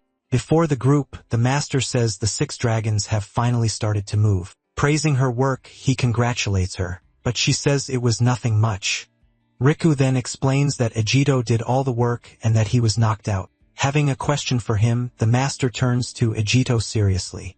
Just then, news about the legendary Master Swordsman's descendant begins circulating on the internet. Seeing that Ejito is in the news, he says he felt a distant presence during the fight. Lena comments that the guild treats S ranks like superheroes and walking billboards. She says the fact that Ejito is on the news shouldn't be a problem. Making this clear, the Master states that his existence doesn't make logical sense. He continues, saying that Agito has power that surpasses S-rank mages. Hearing the conversation, Erika keeps watching everything with a somewhat serious expression. She then adds that according to the report, Rebel also seemed to know him well. With a direct look, he asks Ejito who he really is. Thinking about it, Riku agrees there's no way he's just a rookie. She says it's impossible for a swordsman without magic to surpass the guild's S ranks. With a smile on her face, Masaki simply calls him Master Swordsman with admiration. He then says, it seems he can finally tell everyone the truth. Beginning his explanation, he prepares to reveal the whole truth to the group. Revealing his identity, he says he is the reincarnated Ejito Yatsurugi, the legendary swordsman. Everyone in the room stares at him with expressions of total surprise and disbelief at the revelation. He explains that he died 100 years ago in a battle where he couldn't defeat Ritra. Remembering the past, he says the war was in vain and that he needed another chance. He continues saying he doesn't know how he reincarnated, but it's a miraculous opportunity.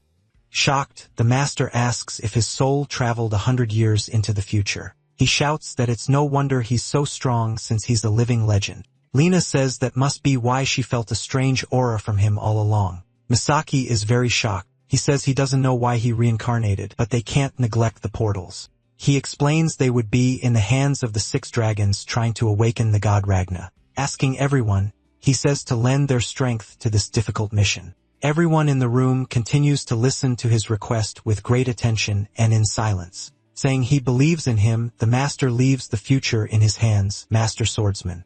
With the decision made, the group of young people seems much more relieved now. Excited, Riku says he can't wait to fight alongside the Master Swordsman. She then says she won't treat him as special, but will show proper respect.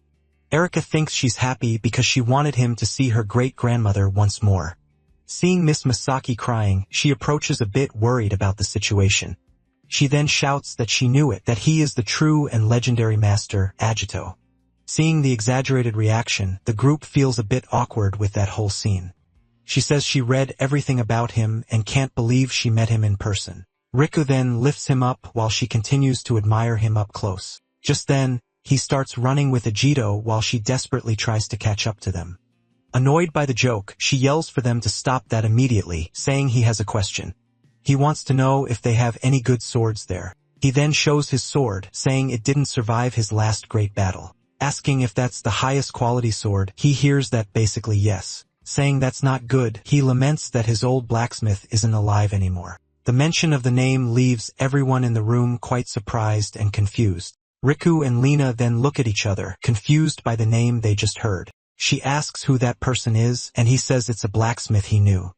With an excited smile, she shouts that she knew it and recognized that famous name. She then begins to tell the story of Dosetsu Suikane, the legendary blacksmith. Summing it all up, she says the main point is that Dosetsu has a descendant. Hearing the news, he's surprised and stares at the girl with great attention. She reveals her name is Makoto Suikane and that he can ask her. Asking about Makoto, he wants to know where she is and hears it's in Purgatory. Purgatory is a high-level gate where one can mine high-quality ores. Riku says Makoto lives there trying to forge the greatest sword ever made. Thinking about it, he says he'll visit Purgatory to get a new sword. Erika asks if he's going alone, and he says they can't risk sending more people. Now he says he just needs an answer from them to move forward. Elsewhere, a red-haired man dismisses a group of soldiers in training. After the thanks, he turns and begins walking away from the place.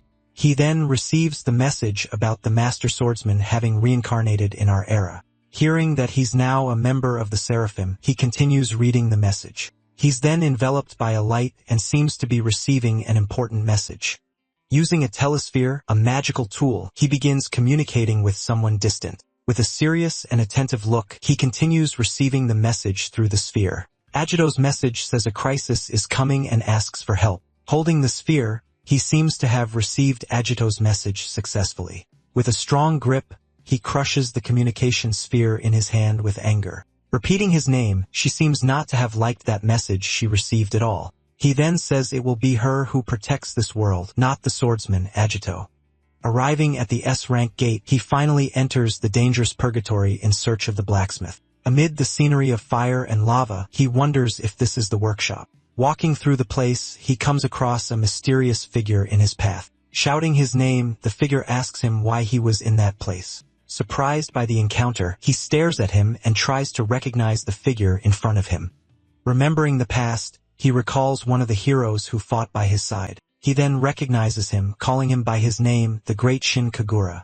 With a smile, he says he's the captain of the Seraphim and a descendant of Ito. With a smile, Agito says he knew and that it wasn't just a coincidence. He says he was just going to get his weapon from Makoto and leave the place. Thinking out loud, he says he was starting to lose hope of finding help. Shin says the guildmaster contacted him and that he came to see Makoto. Extending his hand to the newcomer, he prepares to make an important request. Calling him by name, he asks Shin to lend him his power.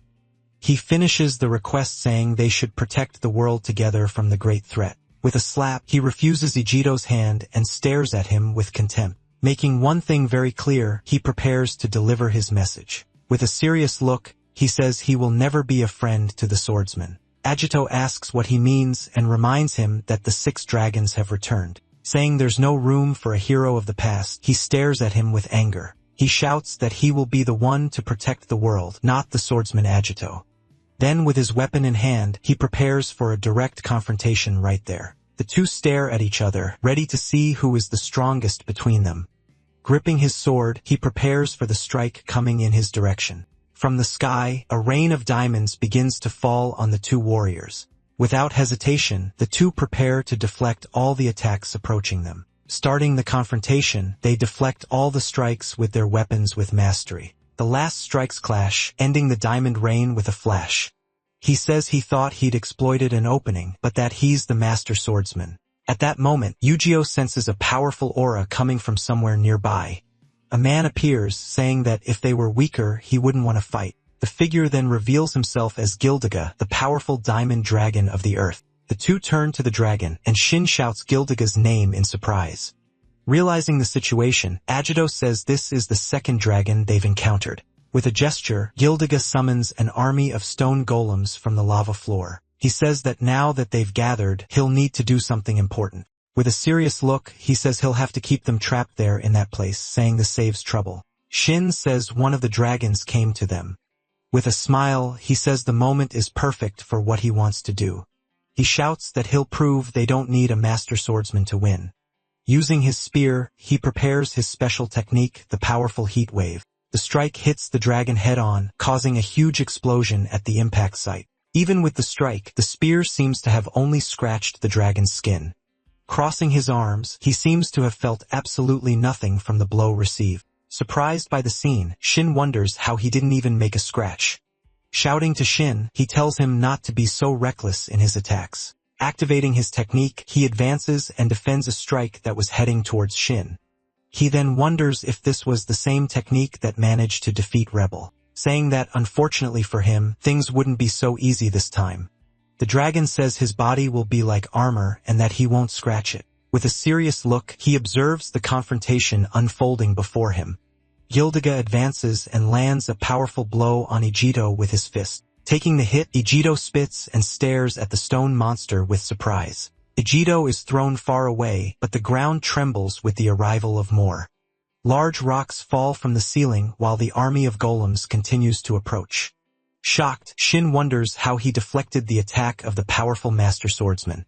He thinks the blow was strong, but it didn't damage him because his sword is damaged. Then, the golems that were on the ground begin to rise one by one. Surrounded by his golems, Shin feels the pressure and power of the stone army.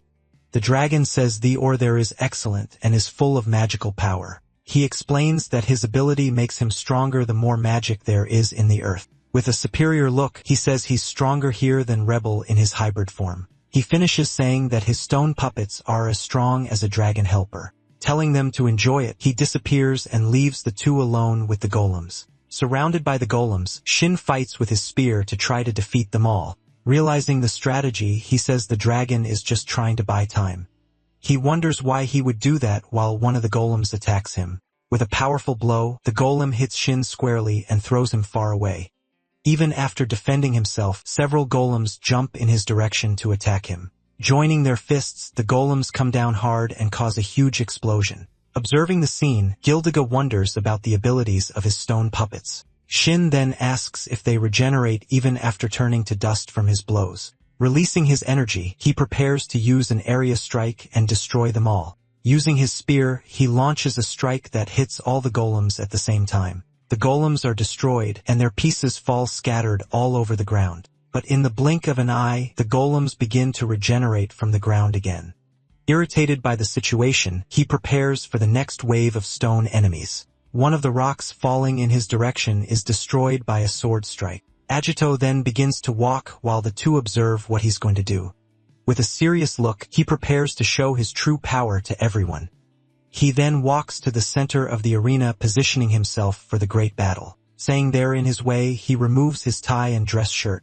As the golems advance, he prepares to use his combat techniques. With his hands and fists, he concentrates his energy for the next great attack. Showing his style, he reveals his powerful and legendary Yatsurugi martial arts. Using his palms, he unleashes a sequence of strikes that destroy the golems. The two stare at him, surprised that he knows how to use martial arts with mastery. He then asks if they thought he couldn't fight without a sword. All the golems on the battlefield are destroyed by his strikes in sequence. The pieces of the golems fall everywhere, and Shin observes everything in silence. After the attack, the destroyed golems remain silent and motionless on the ground. Surprised by the scene, he wonders why the golems aren't regenerating. He explains that he used the wind power he gathered with his previous technique. He continues saying that Gildiga's magic covers the golems and regenerates them. He finishes saying that when the magic disperses, the golems become useless. With a confident smile, he stares at the dragon, ready for the next move. The dragon, however, continues to stare at him with a serious and unwavering expression. He says he talks as if it were easy, but that it's not that good. Joining his hands, he prepares for the next great strike of the battle. With a determined look, he says that next he's going to shove his fist into him. With a serious look, Shin says he's figured out how everything works in that place. Saying it'll be easy now, he spins his spear and prepares a new strike. Using his spear, he spins and attacks all the golems around him with one blow. Naming his technique, he uses the powerful and swift strike of the celestial wind. With a roar, his strike destroys all the golems at once with its power. The pieces of the golems fly everywhere, completely destroyed by his attack. After destroying them all, he turns and faces the dragon with his spear in hand. The dragon then laments, saying he ruined his precious stone puppets. At that moment, Ijito charges forward and prepares a powerful strike with his flaming fist. With a determined look, he prepares his attack to hit the dragon head-on. He then lands a powerful blow on the dragon's chest, releasing all his energy. The dragon braces himself and takes Ijito's blow without even moving. After the attack, Ijito stares him down, ready for whatever comes next. He says he didn't want to use that since it drains a lot of energy at once. Then rocks begin to cover the dragon's body like stone armor. A large rock forms on the ground as the two watch carefully. The ground starts to crack and the rock prepares to reveal something. With a smile, he says he has no choice and releases his new form. The two prepare to fight against the powerful hybrid form of the dragon Gildiga. He then leaps toward Agito, ready for the first attack of the battle. With a quick movement, Agito prepares his fist to counter the dragon's strike. The blow hits the dragon, but his super hard skin protects him from the impact. Feeling the impact on his arm, he stares at the dragon with an expression of pain.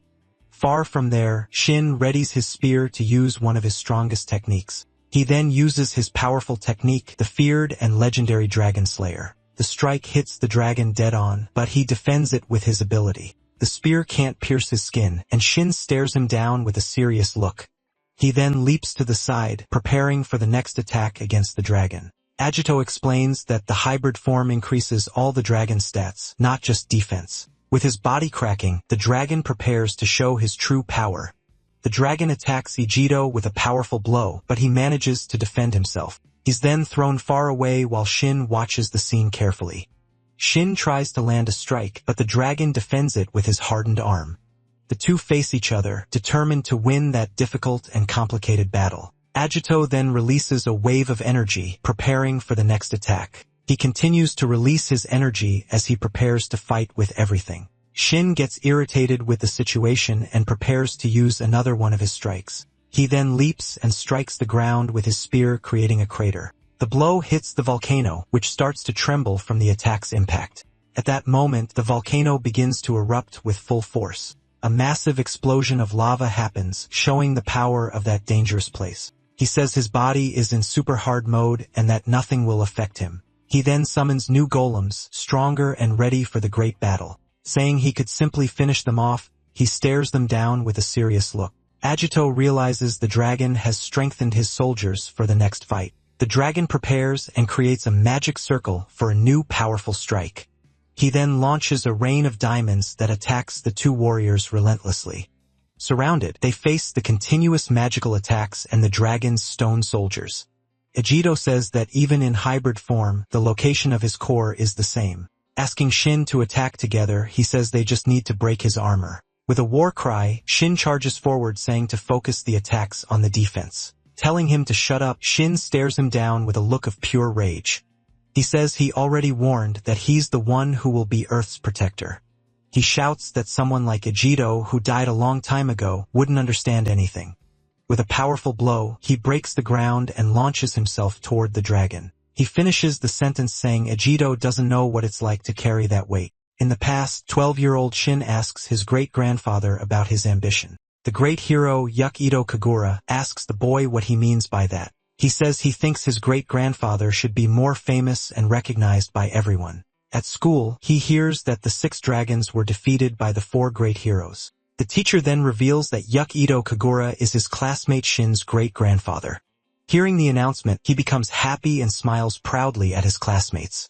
But his classmates start mocking him, saying the 4 great heroes never really existed. They say the heroes hid behind the master swordsman and did nothing. Very angry, he gets irritated by his classmates' comments. Then he starts fighting with the boys, and his friends ask him to stop. Later, his great-grandfather asks him not to fight with his classmates. He says that even after the war, he continued to fight and built the guild. He then asks why he never wanted to be the true hero of the story. With a smile, his great-grandfather says he dreamed of that in the past. Yes. He then says the world no longer needs a hero like he was. He says there are skilled students and many talented children for the future. With a smile, he says they are all his greatest pride and joy. Hearing his great-grandfather's words, young Shin looks at him with admiration. He then advises him saying that the title of hero is not the most important thing. Remembering the past, he says they all protected the world together as a team. With a smile, he says he wants to continue doing that for a long time. Hearing the advice, young Shin smiles and seems to understand his great-grandfather's words. 5 years later, at his great-grandfather's funeral, Shin watches him with sadness. Alone in the hall, he says goodbye and stares at the photo of the hero who is gone. Telling him to rest in peace, he promises he will continue his great legacy. But he hears whispers with people saying he never stood out in the end. People continue to mock, saying the title of hero was wasted on him. With an angry look, he wonders what people are saying about him. The whispers continue, with everyone talking only about the master swordsman and his power. Very angry, he wonders why they only talk about the master swordsman. He thinks that if the master is praised, his great-grandfather deserves the same. Afraid, he wonders what will happen to his great-grandfather's legacy now. His father then approaches and says that this is their reality now, Shin. With a serious look, his father says that for them, peace is something else. He says peace is not something you fight for or protect. He finishes by saying that peace is something taken for granted always. He says that with grandfather's death, his ideals will soon be forgotten. Grabbing his son, he stares at him with a look of despair and concern. Shouting, he says Shin needs to do that he needs to become a hero. He says he had no talent, but his son can achieve what he could not. He begs Shin to become a hero who surpasses the master swordsman. He finishes by saying that's how he can continue his grandfather's legacy. With a serious look, young Shin seems to understand the weight of those words. With a determined look, he says he will do that no matter what it takes. Back in the present, he launches a powerful blow with his spear against the dragon. He remembers that for 4 years, he dedicated himself to honing his great skills. Completing all kinds of missions, he defeated very strong and formidable enemies. Promising he will restore his family's former glory with his own hands, he says he will continue his great-grandfather's legacy no matter what happens. With a shout, he says he will be the protector of the world, not the swordsman. Shouting for him, Agito alerts him about the danger approaching rapidly. He then warns him that the golems are coming from above to attack them with everything. He then spins his spear and destroys all the golems that were attacking him. The dragon taunts him, saying he's daydreaming during the fight. Realizing the trap, Shin sees the dragon has hidden among the stone soldiers. Being hit, he can't avoid the blow and feels the impact with pain. The dragon then attacks him with a powerful energy blast at point-blank range. The two turn to the scene, shocked by the dragon's surprise attack. Grabbing his fist, Ijito screams in pain as the dragon attacks him relentlessly. With a shout, he releases a large amount of energy from his fist. He then hits the dragon squarely, causing a huge explosion of impact. The blow sends the dragon to the ground with the attack pierces through the floor and causes a large crater with its force. Panting and wounded, Agito knows that battle isn't over. He says he doesn't know why he despises him or what burden he carries, but he asks that even if just for this fight, he lend him his strength. With a smile, he says he wants to continue protecting the world they defended together. Hearing his words, Shin stares at him with a look of surprise and astonishment. Remembering his great-grandfather's words, he seems to have understood what he needs to do. The dragon praises the blow but says that's all he can do without a sword. He says that, however, without a sword, that's all he can do. He finishes by saying that to save the world, he needs to be stronger than that. Warning Ijito, he says he won't go easy in the fight because of him. He says not to blame him if he gets caught in his attacks and spins his spear. Asking to synchronize the attack, he puts his companion on alert, suggesting they break the armor together. His partner agrees and prepares. Then, with both of them ready, they advance together into combat. Flying at high speed, the two rush rapidly toward the enemy. Facing the horned adversary, they prepare for the big confrontation. Jumping together, they descend with a combined strike toward the opponent. Defending the attacks, the enemy blocks the duo sequence of blows. With the impact of the strikes, the adversary seems to notice their strategy. They say they're faster and that they'll catch him soon. Noticing the improvement, he comments that their movements are better now. When they attack again, the opponent prepares a powerful counterattack. Launching a massive blow, he attacks Ijito with force. Grabbing both at once, he manages to trap the duo in his hands. He then warns that if he caught both of them, it would all be over. Delivering a potent strike, he hits one of the captured heroes dead on.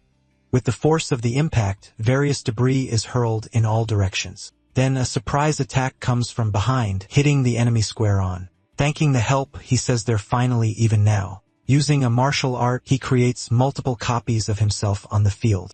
With his technique, he launches several simultaneous strikes against the great enemy. Perceiving the tactic, the enemy says they're aiming for his core. Then one of the clones lands a precise blow right on his weak point. High above, his partner prepares for a devastating aerial attack. Spinning his weapon, he descends with a powerful strike toward the opponent. Then the enemy understands he was preparing for the real attack, saying that, unfortunately for them, something unexpected happens with his body. Revealing new hands, he says he still has a few tricks up his sleeve. Shouting, Agito warns he has more free hands than the adversary himself. With swift strikes, the clones manage to break the arms that emerged. Without hesitation, the final blow hits the enemy's core with full force. With the attack connected, the warrior finishes the strike by driving the weapon into the opponent. With a furious look, the enemy prepares for one last desperate attack. Screaming, he releases a huge amount of power from his own body. Feeling the ground shake, the duo of heroes stays alert for danger. Then gigantic rock structures rise from the earth, surprising the two warriors. He realizes the last attack wasn't enough to end it all. His partner then says they only have one option left now. Determined, they advance, saying they'll keep attacking until the enemy falls. Launching multiple blows, they attack relentlessly while the opponent begins to laugh. Grabbing both of them, he praises, saying their attacks were great. With a quick movement, he hurls one of the heroes far away from there. Warning that this is his final attack, he tells them both to prepare. Then an enormous magical symbol forms in the sky and on the ground around them. From the ground then, several energy pillars surround the duo on all sides. Floating in the air, he warns that if the blow hits, he wins the fight. Floating in the air, he says, if they pierce through the attack and reach his core. Completing the sentence, he says, if they do that, victory will be theirs. Facing the threat, the warrior plants himself on the ground and readies his spear. Then a massive eruption of energy advances with full force against the duo. Impressed by the size, he says it's huge and hears the call to retreat. Saying he still doesn't approve of him, he faces the giant energy ball alone. Having a flashback, he remembers his great-grandfather who he deeply respected. He then says he doesn't want to see the wishes of his great-grandfather who he respects so much.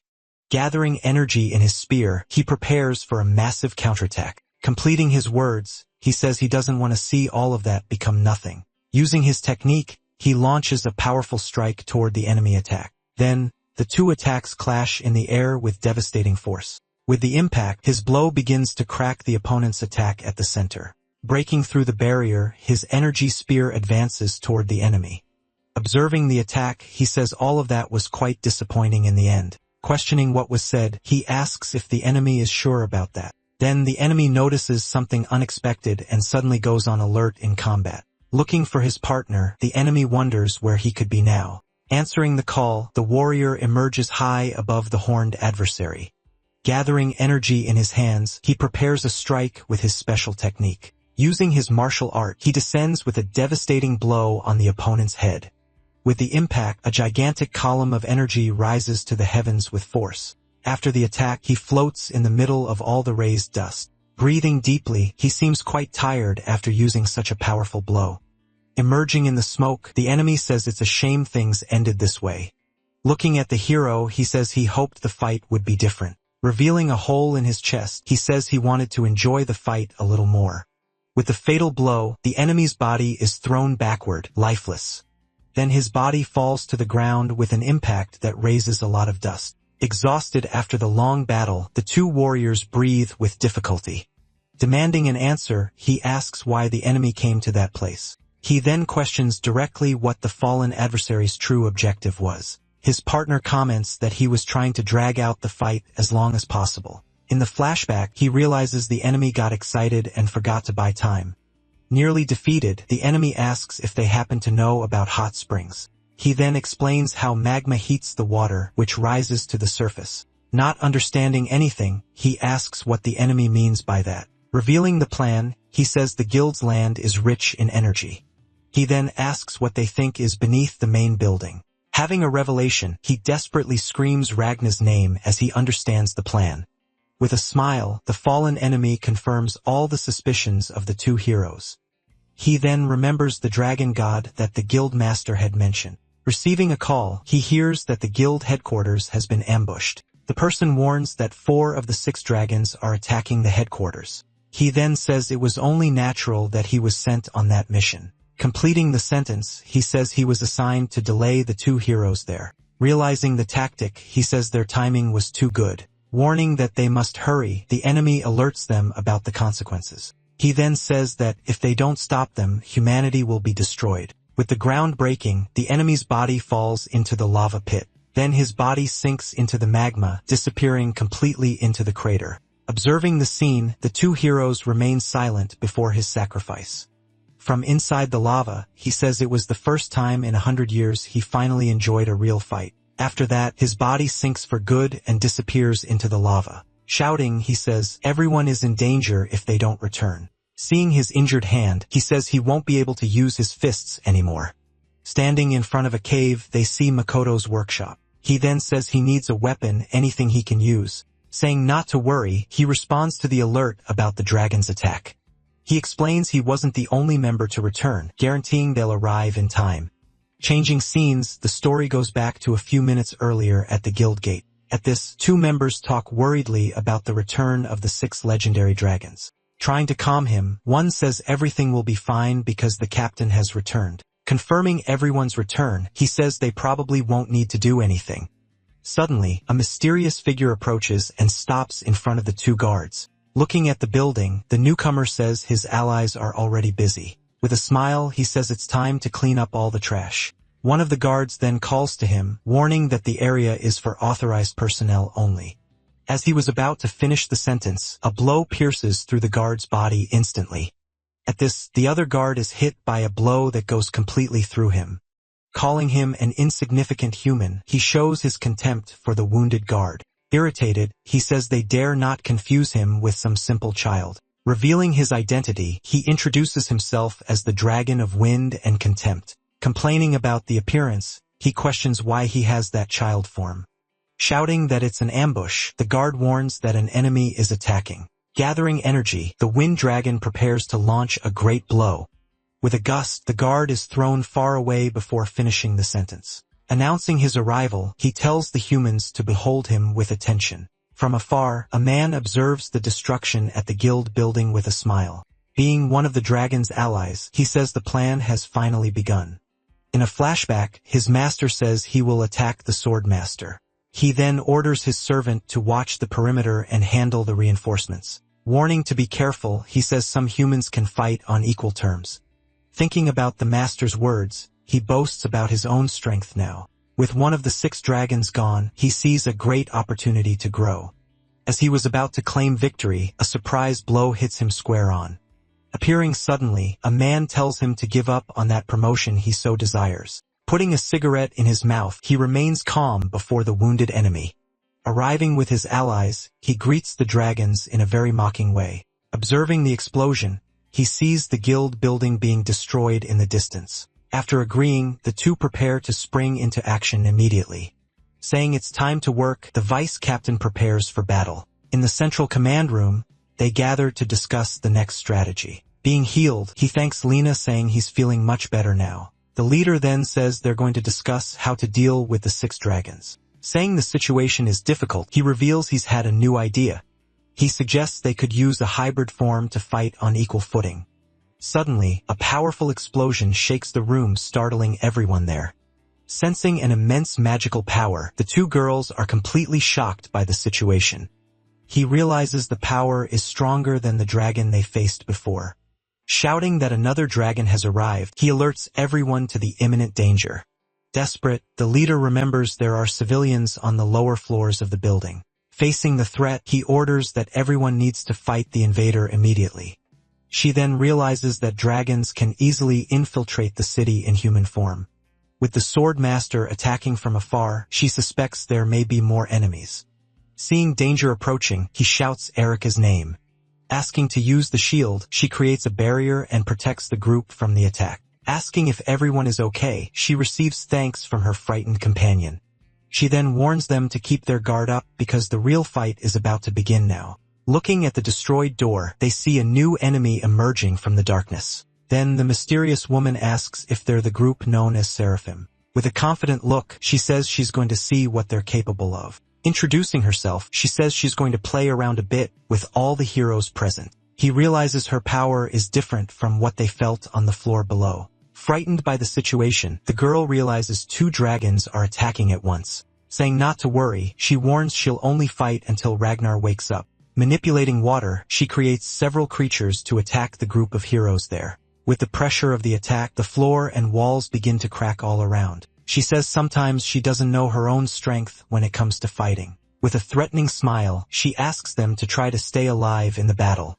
Switching to the guild's basement, a man descends to the lowest level. Confident, he says he knew he'd find it right there in that hidden place. Before the entrance, he calls it the gateway to the underworld of the dead. Activating a panel, he uses his authority to open the secret passage there. As the door opens, he says he'll finally become the next king of everything. Revealing his identity, he shows himself as the Dragon of Darkness, Bitra.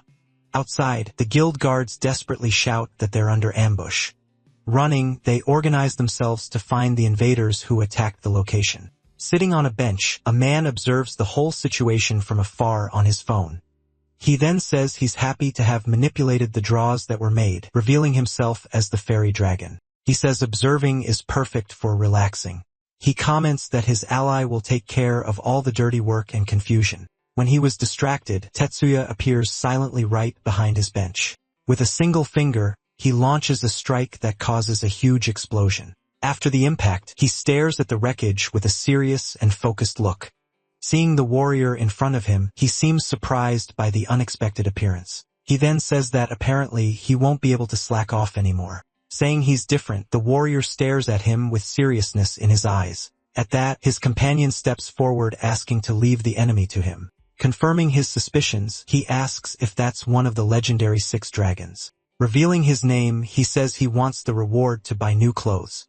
Giving a thumbs up, his leader approves the idea and seems to agree with him. All excited, his partner shouts saying she also wants to go shopping.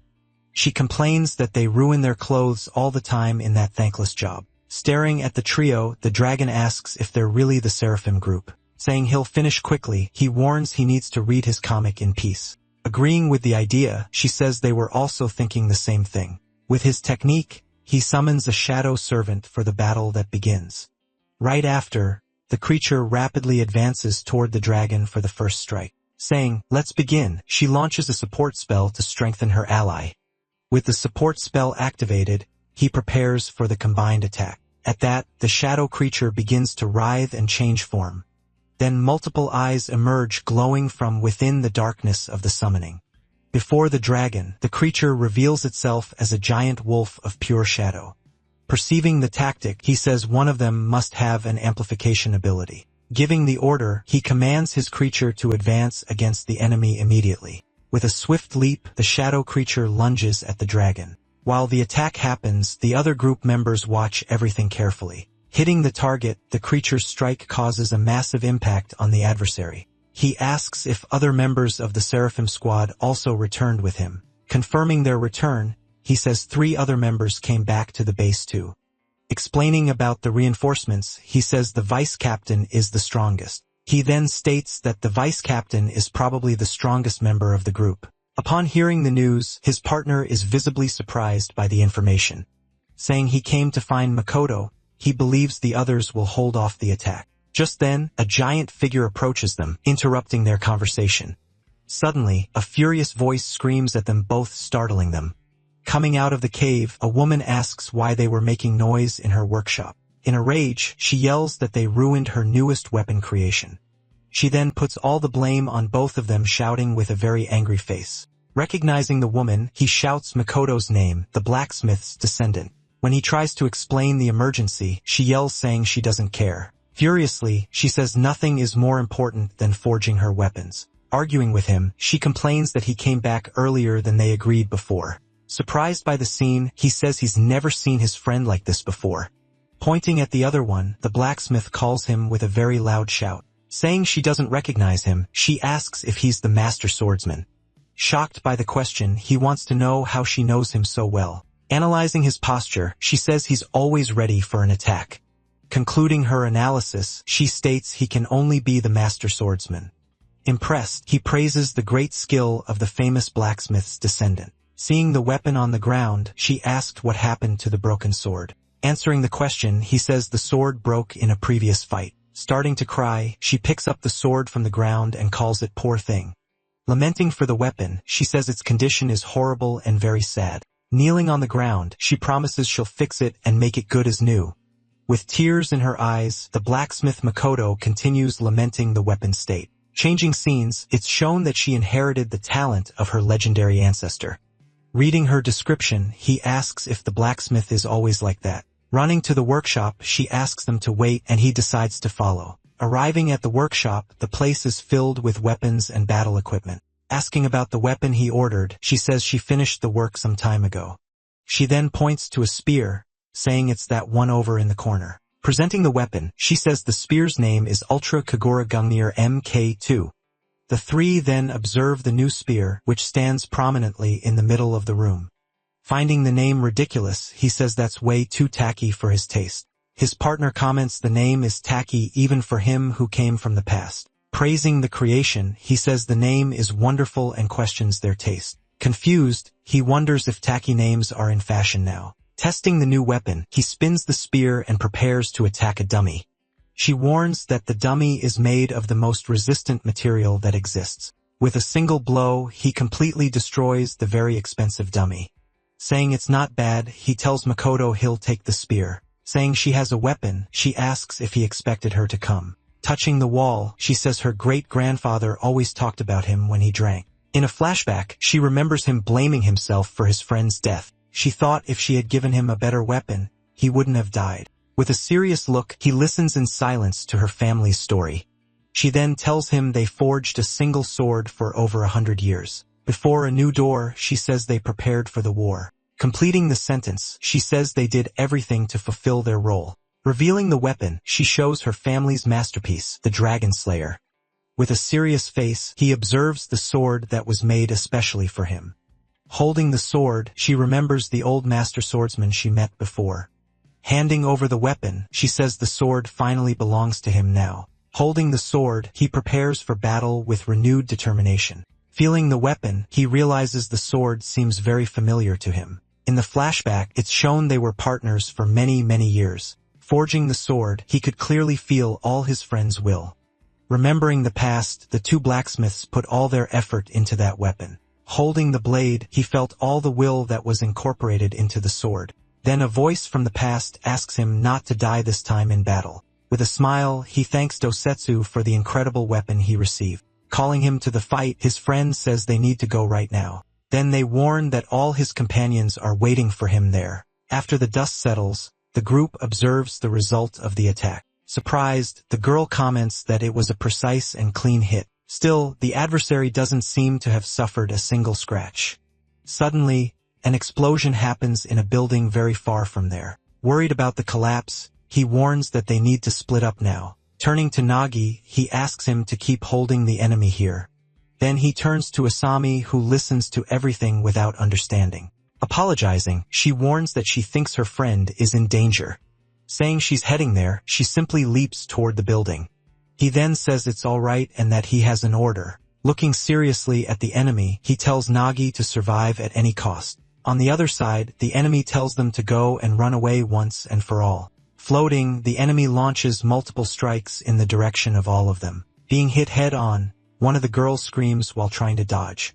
Then her partner creates a barrier, shouting for Masaki to come to her. Shouting Lena's name, he prepares, and she confirms.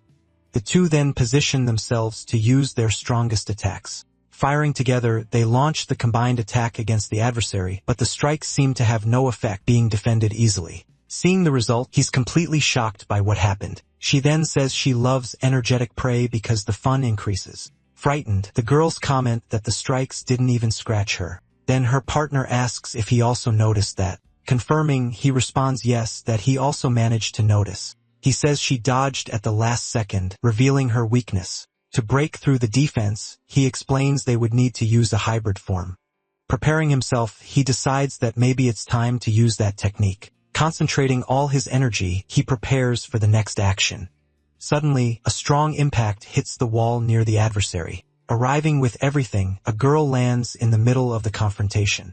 From below, the character observes the result of her sudden arrival. Not understanding anything, he's shocked by the girl's unexpected appearance.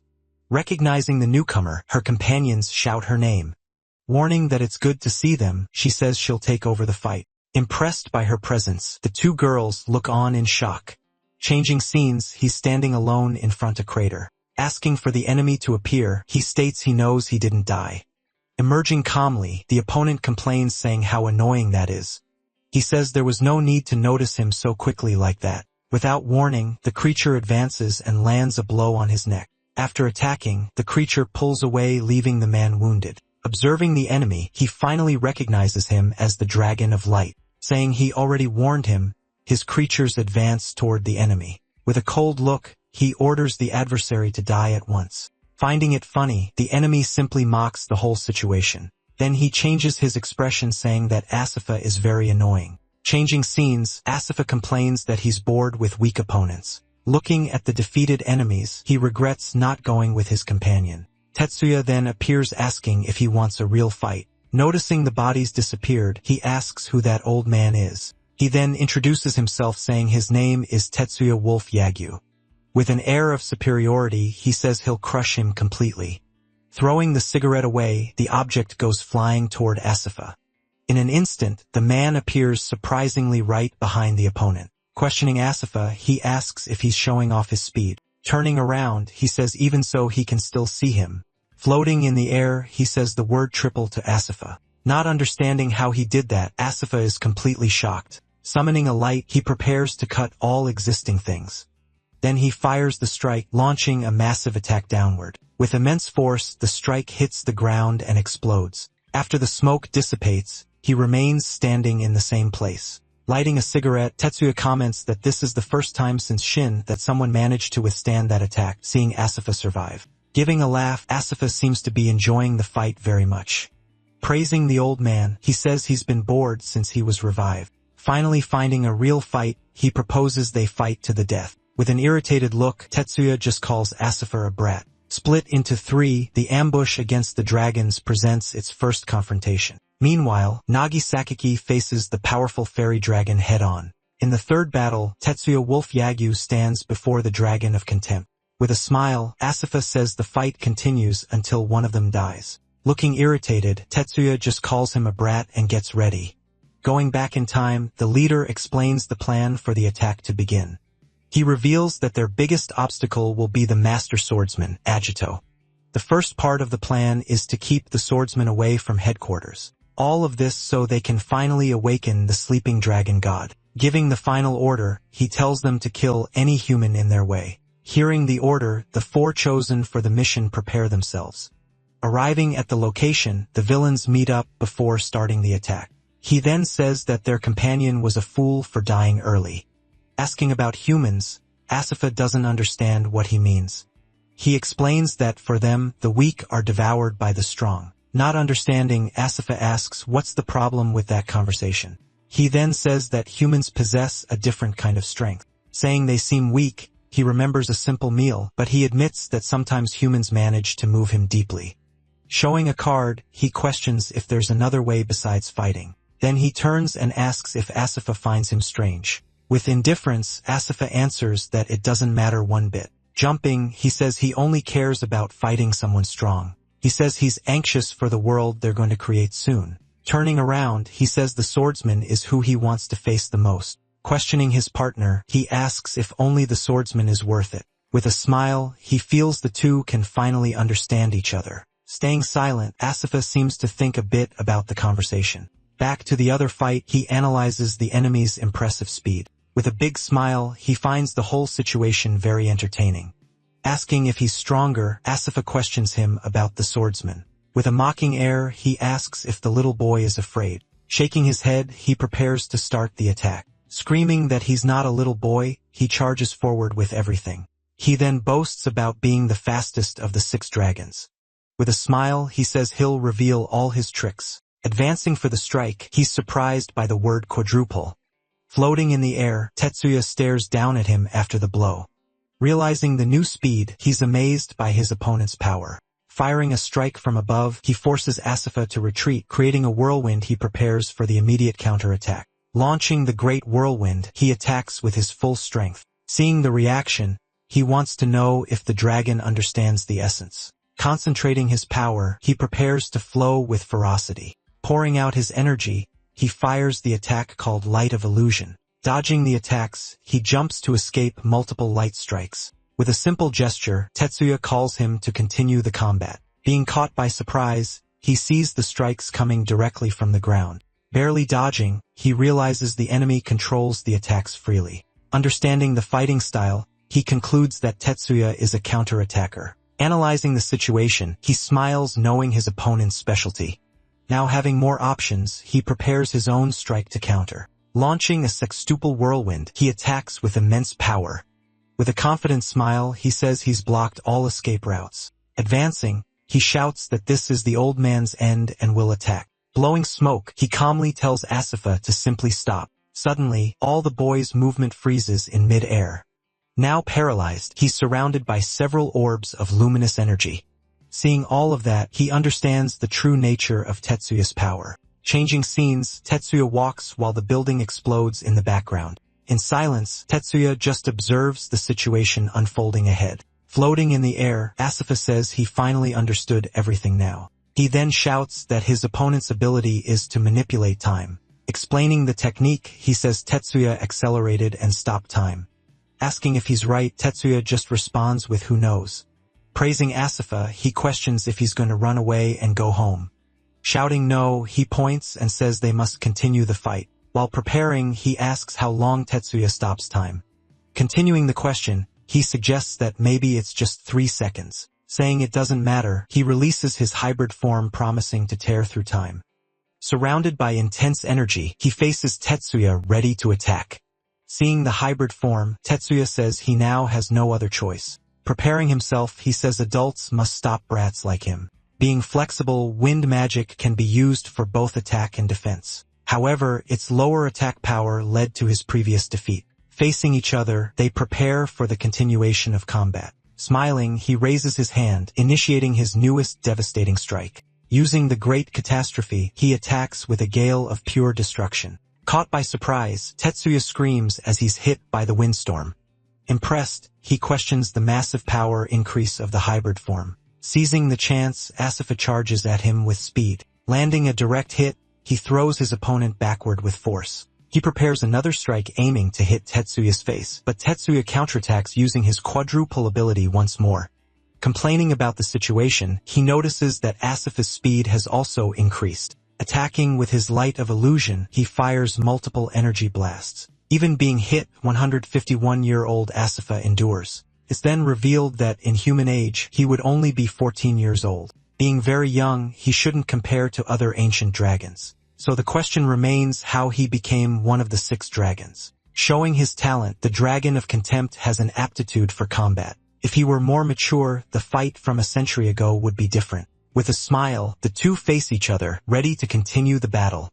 This ability would have given the swordsman, Ajito, much more trouble. Not understanding, he wonders how this can be happening in the fight. Screaming, he questions how Asura adapted so quickly to the strikes. Bringing his hands together, he prepares a new strike with a different energy. Flying over the city, he's surrounded by dozens of energy spheres. With a smile, he says the same type of attack used before will never work against him more than a single time in battle. Using the Scarlet Tempest, he launches all the strikes downward. Being surrounded, Tetsuya is caught in the middle of all the attacks. Converging at once, the strikes generate a massive and powerful explosion. Observing the smoke, Asura floats amid the city's destruction. Landing on the ground, he prepares to continue the confrontation against Tetsuya. Looking at the building, he says he wants to ask something important. He then questions if Tetsuya has another trick besides stopping time. With a smile, he says Asura is very funny and mocks him. He asks if Asura thinks he would reveal his secret so easily. Revealing his trump card, he says the name is Final Gale. In the middle of his own windstorm, he faces his floating opponent. He then asks again if the old man has any other tricks. With a serious look, he warns that the fight is about to end. Tetsuya responds that he's not the one who decides the end of the fight. He says he carries the will of all his fallen comrades. Shifting to a flashback, a city is being attacked a year ago. Running to help, they scream that Team C is in danger. Lamenting the situation, he gets angry that they've suffered more casualties. Screaming, he says Seraphim can't handle large-scale missions. Just listening, his companion stays silent with his head down. Asking for calm, the leader appears and talks about their quick response. He explains that thanks to that, they managed to save many innocent civilians. Saying casualties are inevitable, he tries to calm the agitated young man. His partner then says the dead also had families and friends. Caught by surprise, the leader listens to everything without having a response. Turning around, he asks them not to betray their comrades' trust. Then he asks why they think the team managed to endure. He tells them they wanted to prevent anyone else from entering the fight. Explaining the situation, he says everyone felt the same as them. According to him, the dead left them to continue the important mission. So he questions if they should really be blaming themselves now. In silence, the two young men process their leader's harsh words. Taking the lead, he asks the team leaders to report. Asking for a map of the area, he warns they need to reconsider the strategy. Saying they must look to the future, the swordsmen will now guide them. With a firm posture, the leader prepares to give the new orders. Back to the fight, he floats and prepares to speak with Asura. He then warns it will only take 3 moves to defeat him completely. First surprised by the statement, Asura then starts laughing loudly. Screaming for him to try, Asura releases his final gale with everything. Activating his vision of the future, Tetsuya prepares for the counterattack. Watching the attack, debris begins falling in his direction. It's then explained that humans can predict the future a little bit. With this prediction, the brain connects to the body before the action. Speeding up his thoughts, he manages to anticipate his rival's movements. Able to see the future, he predicts every strike that will come. Facing the windstorm, he analyzes the complex structure of the entire attack. Although it looks solid, the wind curtain actually has several openings. He then notices that the green parts are time detonators. Advancing through the middle of the attack, he manages to touch them without problems. As he escapes, a massive explosion happens right behind him. Completing the first movement, he successfully escapes the wind barrier. Asura warns that he's now entering the most dangerous area. Suddenly, an energy blast hits him head-on by surprise. Then he finds himself completely surrounded by Asura's illusion blades. Extending his hand, he says the enemy can stop time. With a smile, he warns that this will only change how he dies. Launching his attack, countless strikes rise toward Tetsuya. Thinking to himself he knows he'll die or if he stops. But with his vision of the future, he manages to see a gap in the attack. Dodging everything, he cuts and parries each strike with perfection. Completing his second movement, he escapes and advances against Asura.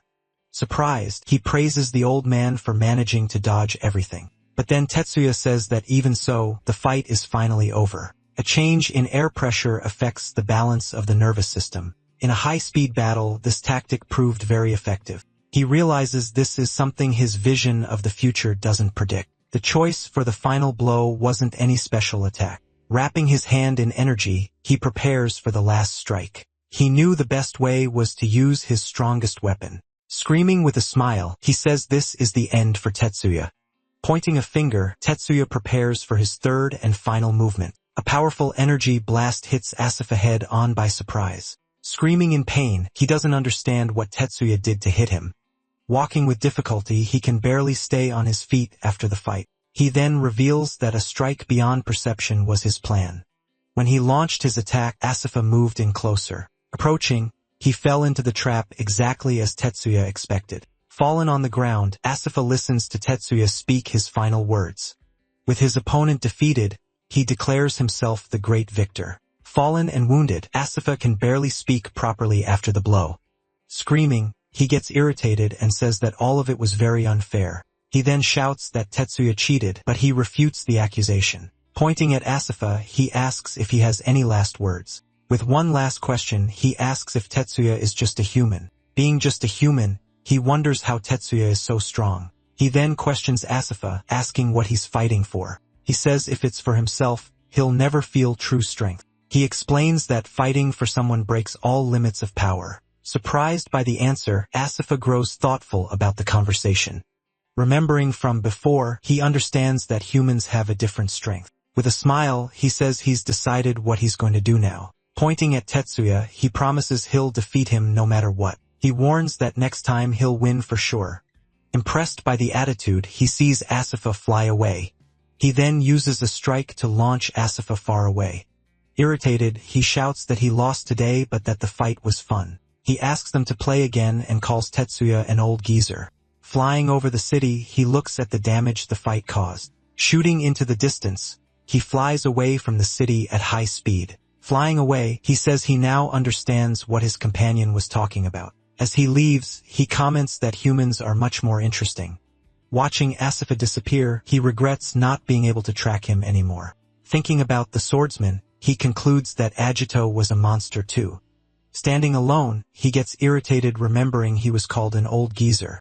And so the winner of the fight against the dragon is Tetsuya Wolf Yagyu. Changing scenes, the top of a building begins to shake and crumble. Back at the other location, Asami now stands face to face with her friends.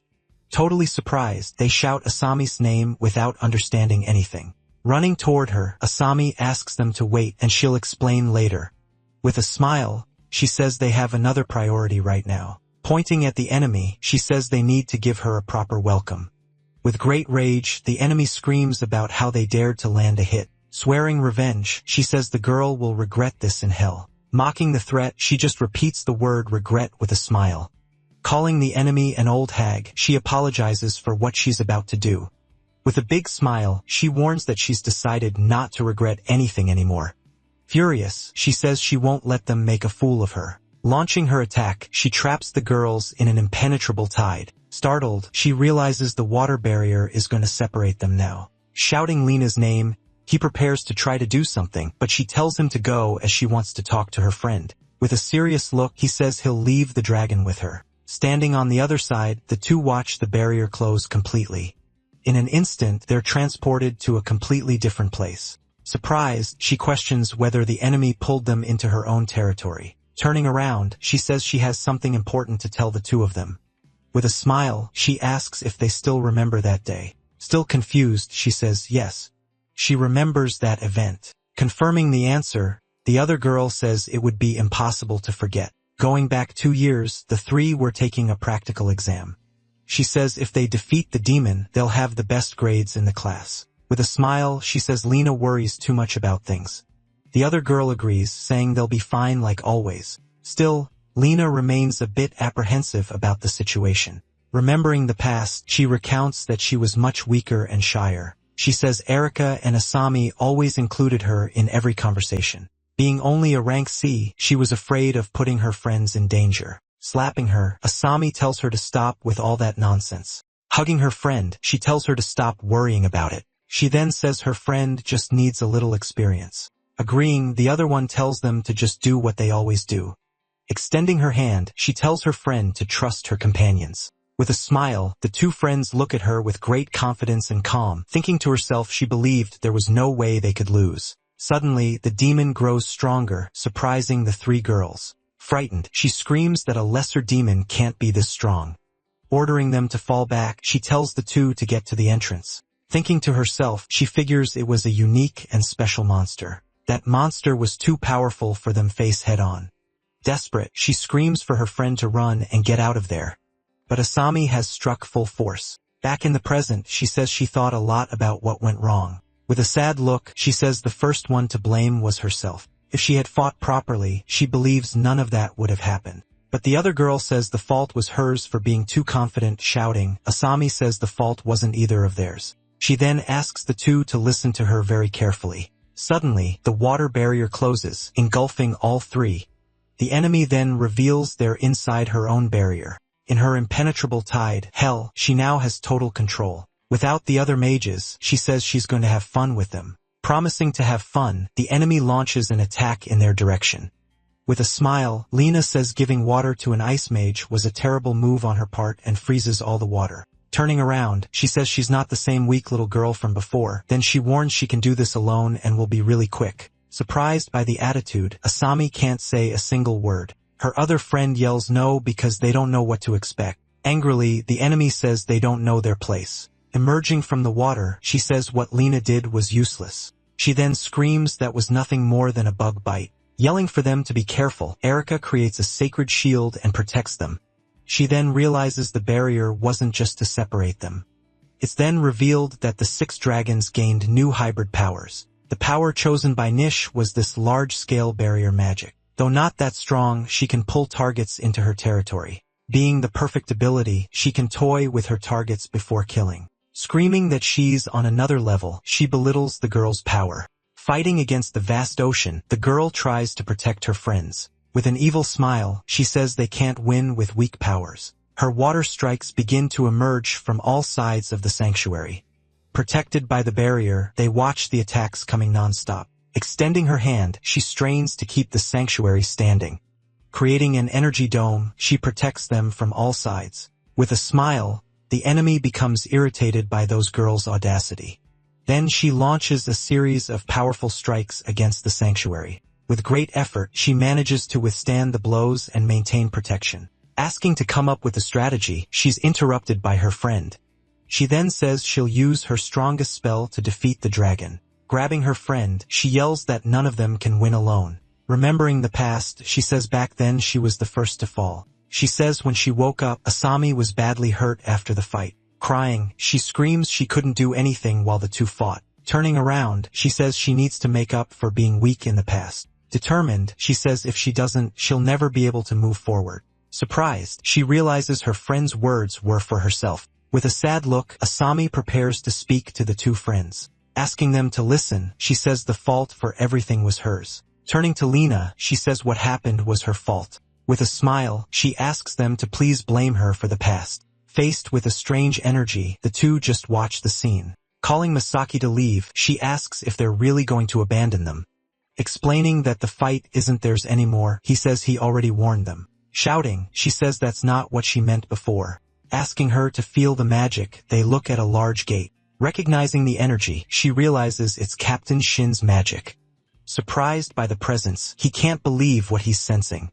Making a decision, she says she'll bring the captain as fast as possible. Agreeing with the girl, he smiles and prepares to leave. Saying he'll leave it to her, he runs toward his objective. Back in the present, she hopes Lena will be okay and watches her. Shifting to 2 years ago, the scene shows a guild building. With a sudden scream, she wakes up startled in the hospital bed. Beside the bed, 2 men say she's finally awake. Introducing themselves as mages, they say they need to discuss something with her. Still confused, she asks if she wasn't just taking the exam. Remembering the past, she sees herself in the middle of the fight against the demon. He then explains that Asami's ability went out of control at that moment. Not understanding anything, she listens to the man's words in shock. Back in the past, they were preparing for another attack attempt. Screaming Aries' name, she launches a spell toward her friend. With the buff applied, the demon seems to have gotten even stronger. With a terrifying look, the creature prepares to attack the girls. Screaming, the demon charges full force toward the 3 girls. Scared by the revelation, she looks at the 2 men in disbelief. Throwing down the newspapers, they show the news that came out about the incident. Shocked by the headlines, she sees what happened to her friends. Bringing her hands to her face, she says it was all her fault. He says that until she controls her power, the guild will watch over her. Warning it will take 5 years, he promises they'll take care of her. Screaming no, she refuses to accept that situation suddenly. Complaining, she says 5 years is too long for her to wait. Angry, she says that while she's there, her friends are suffering. She remembers that Erica and Lena are being criticized for no reason at all. Determined, she says she needs to go back and apologize to them right away. Looking at the 2 of them, she begs for help, saying she'll do anything. With great determination, she asked them to train her immediately. In a training room, the 2 men observe her from afar. Shouting at her, he says she's not controlling her magic. Training, she attacks Shin with a series of quick strikes. He then warns that if she continues like this, she'll lead her friends to death. Screaming in rage, she keeps attacking Shin with more strikes. Landing a hit, Shin throws her away with an attack. Being thrown back, she falls to the ground with great difficulty. Shin says this result was expected from the beginning. Warning that's enough, Shin says Asami won't hold up, but she gets up asking them to train one more time. Panting, she faces the 2 with a look of pure determination. Back then, it was remorse that drove her to keep training. Angry at herself, she burned inside with her feelings. Strangely, she remembers an old photo of the 3 friends together. Remembering her friend, she realizes that Erica and Lena felt the same. With the desire to apologize, she trained and became the strongest. Back in the present, Asami prepares to talk to them both, taking the blame. She says everything that happened was because of her. She says Erica's family faced criticism because of her. Also, she says people started looking down on Lena, asking them to hate her. She just wants the 2 to be friends again. Walking toward her, the 2 friends approach in silence. Suddenly, one of them grabs her by the neck, surprising everyone. Shouting, they ask why she didn't tell them all this. Not understanding the reaction, Asami is completely confused and speechless. She then shouts that she tried to contact her many times but without success. With tears in her eyes, the other says she thought it was too late. Crying, Asami apologizes and hugs her 2 friends tightly. With a big smile, they thank her for coming back to see them. She then asks if the two friends finally forgive her for everything. With a laugh, Asami brags about being rank S now. Suddenly, energy barrier starts to crack and break. Breaking through the barrier, the enemy emerges from inside a strange portal. With a smile, she says she now understands why the spell was familiar. She then reveals that the girl is a descendant of her old enemy. Mocking, she says the spell is weak when used by someone else. With an evil laugh, she says the swordsman would find her pathetic. Laughing at the situation, Asami says it's been a while since they laughed together. With a confident smile, she agrees it really has been a long time. Calling her friends, she asks if they're ready to fight. Remembering the past, the three smile together, ready for combat. With great determination, they shout that they'll defeat the dragon together. Mocking them, Nish asks if their teamwork is really going to work. Then she launches several strikes, finishing her question. To advance faster, the whole group suddenly increases their speed.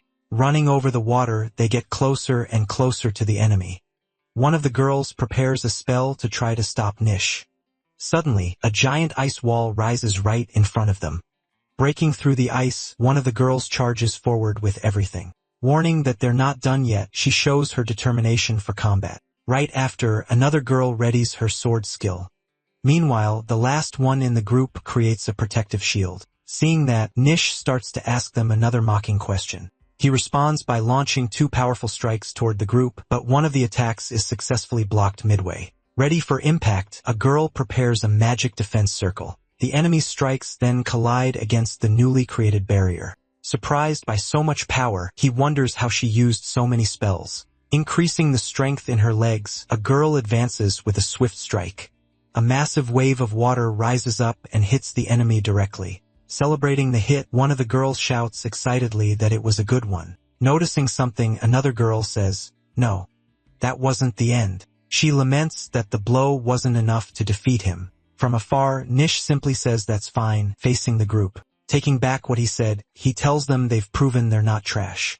Then he warns that to make up for it, he'll finish them off using his power. Seeing that he wasn't hurt, one of them can't believe what she's seeing. Coming to a conclusion, another says all that's left is to use a mass attack, but Asami fears this will overload her friends. She worries they'll end up fainting again because of it. Very apprehensive, she swallows hard, showing her great concern. Seeing her worry, her friends approach to support her. Confident, one of them says they should go all out now. Asking her not to worry, the other assures they can handle it. Together, they promise that this time everyone will return home safely. Nodding, the last girl in the group accepts their plan. Then the three advance, running toward the enemy who's preparing an attack. Shouting that it's useless, Nish ends up giving the idea of freezing everything. Determined, they decide to follow the plan and prepare a great combined spell. To initiate the attack, one of the girls begins conjuring her magic. Right after, a giant ice wave is launched by the trio. Surprised, he wonders if they really intend to freeze the entire area. But the power is so great that even they begin to freeze.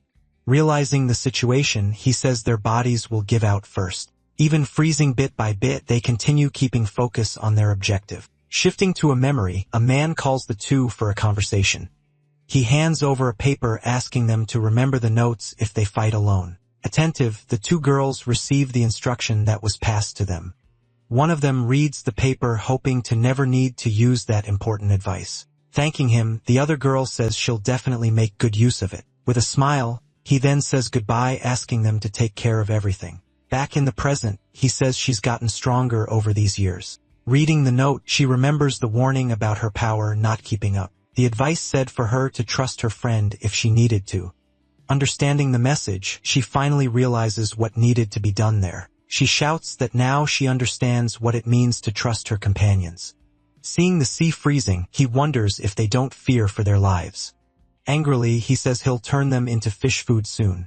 At that moment, Nish launches a powerful strike against the group. One of the girls shouts for the other, who responds that everything's alright. Then, the sword girl prepares to use her special ability. Remembering the note, she recalls the permission to use that dangerous technique. That note said he believed in her to know the right time. Swearing to never lose anyone again, she asks if her friend doesn't agree. Inside the magic circle, Nish prepares to launch his strike. Giving an evil laugh, he shouts that he finally managed to hit them. Suddenly, his strike is blocked by a giant shield. Not understanding anything, he just wonders what just happened. Protected by the shield, they finally activate their combined sanctuary technique. At that, he recognizes the technique, saying it's stronger than before. Releasing her magic, the ice girl concentrates all her power. While freezing, he desperately shouts, asking them to stop this. Unwilling to accept it, he shouts that he can't lose to girls like them. Even freezing, they say the enemy was strong but not strong enough. Smiling, she adds that the difference is having someone to trust. And Asami advances using several quick enhancement abilities. With his last breath, Nish curses the humans who defeated him there. Finishing everything, a flaming strike hits the enemy with full force. Remembering the past, he says he almost gave up but never surrendered. At that, memories of his old defeats and pains appear in his mind. After thanking them, Nish's frozen body begins to shatter. Worried, the girls call out their friends' names to see how they are. Turning to them with a smile, the girl finally says she's back. When the portal closes, she falls to the ground, saying that was rough. Realizing where they are, she asks if this is the guild's alley. Remembering the ending, she says things got really dangerous. Suddenly, a magic circle appears on the ground, startling them all. Screaming in pain, the villain reemerges from inside that unexpected portal. Frightened, one of the girls desperately screams that the enemy is still alive. Warning she won't last, she swears she'll take them all down with her. Without reacting, the two girls just watch the scene completely paralyzed. Desperate, the pink-haired girl warns that they're out of magic. Screaming for them to die, the enemy rushes forward to attack the one on the ground. Running to help, one of them screams the name of her friend in danger. Lamenting the situation, she complains that their reunion couldn't end like this. Seeing her friends running, she thinks she had just made peace with them. Closing her eyes, she braces herself to receive the incoming blow. Resigned to her fate, she turns to face the final attack. Screaming desperately, the girl runs without knowing what to do in that situation. Remembering the tragedy, she recalls the last request for her to flee from there. Unable to believe it, she just screams no, trying to stop the attack. At that moment, a sword strike cuts through the air and heads in that direction. With a single blow, the attack hits the enemy dead on by surprise. Seeing the scene, the other two girls are left completely without reaction. Defeated, the villain says this is the second time she's lost to him. She adds, saying his name is Agito, the master of the sword. With sword in hand, he orders the enemy to stay away from his companions. Then the villain's body begins to turn to dust and disappears completely. With a sad look, one of the girls apologizes for what happened. Smiling, he says it wasn't his intention to arrive so late. Crying, she asks how a great hero can be so late. Thanking him profusely, she cries with relief that he arrived in time. Praising the good work, he says they did really well. He then asks them to thank the fallen girl who brought him there. From afar, one of them watches the scene, recognizing that he's strong. She thinks he seems to have gotten even stronger since the fight. Seeing the two talking, the pink-haired girl finally understands the situation. With surprise, she realizes that man is the master of the sword. Suddenly, a dark energy emerges and leaves all three very frightened. Without being shaken, he says the enemies finally decided to show their faces. Then a new warrior appears, saying everything went as expected. Then several portals open, revealing a large horde of dangerous monsters. Grabbing his sword, he comments that the villain calls for reinforcements when in danger. The captain advances, ordering him to leave all the monsters for him to handle. Through memories, he swears he doesn't intend to make the wrong decision anymore. He finishes the sentence, guaranteeing he'll never make the same mistake again. Giving a smile, he agrees and decides to trust his captain. Alone on the battlefield, the captain prepares for combat. Looking at the destroyed city, he faces the enormous horde of monsters ahead.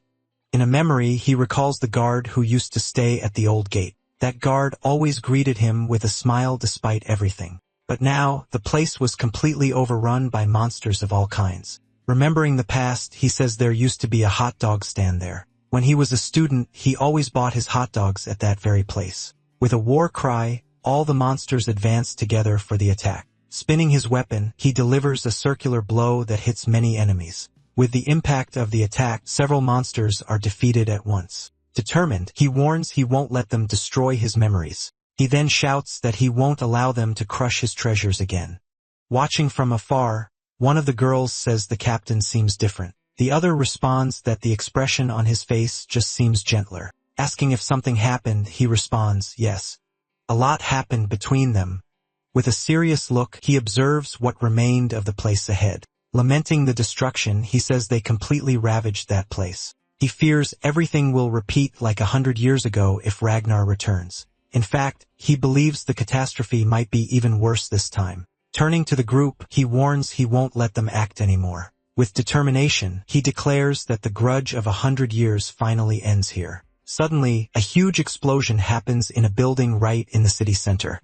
Then the ground shakes quite a bit, startling the entire group standing there. He says it was a collision of magics and thinks one of them was Riku's. Running toward the noise, he's called by one of the girls. Apologizing, she says she needs to tell him something very important.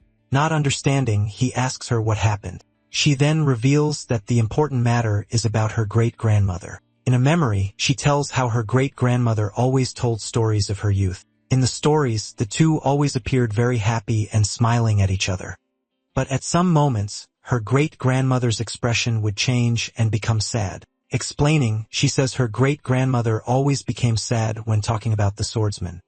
Her great-grandmother called him a fool for being reckless even without magic. She said he always relied on her help to heal himself, but in the end, he apologized and asked her to take care of everyone. Advising her granddaughter, she asks her to never forget to value her own life. She finishes saying that if he dies, the peace will be worthless. Crying, the great-grandmother says all the sacrifice will have been in vain.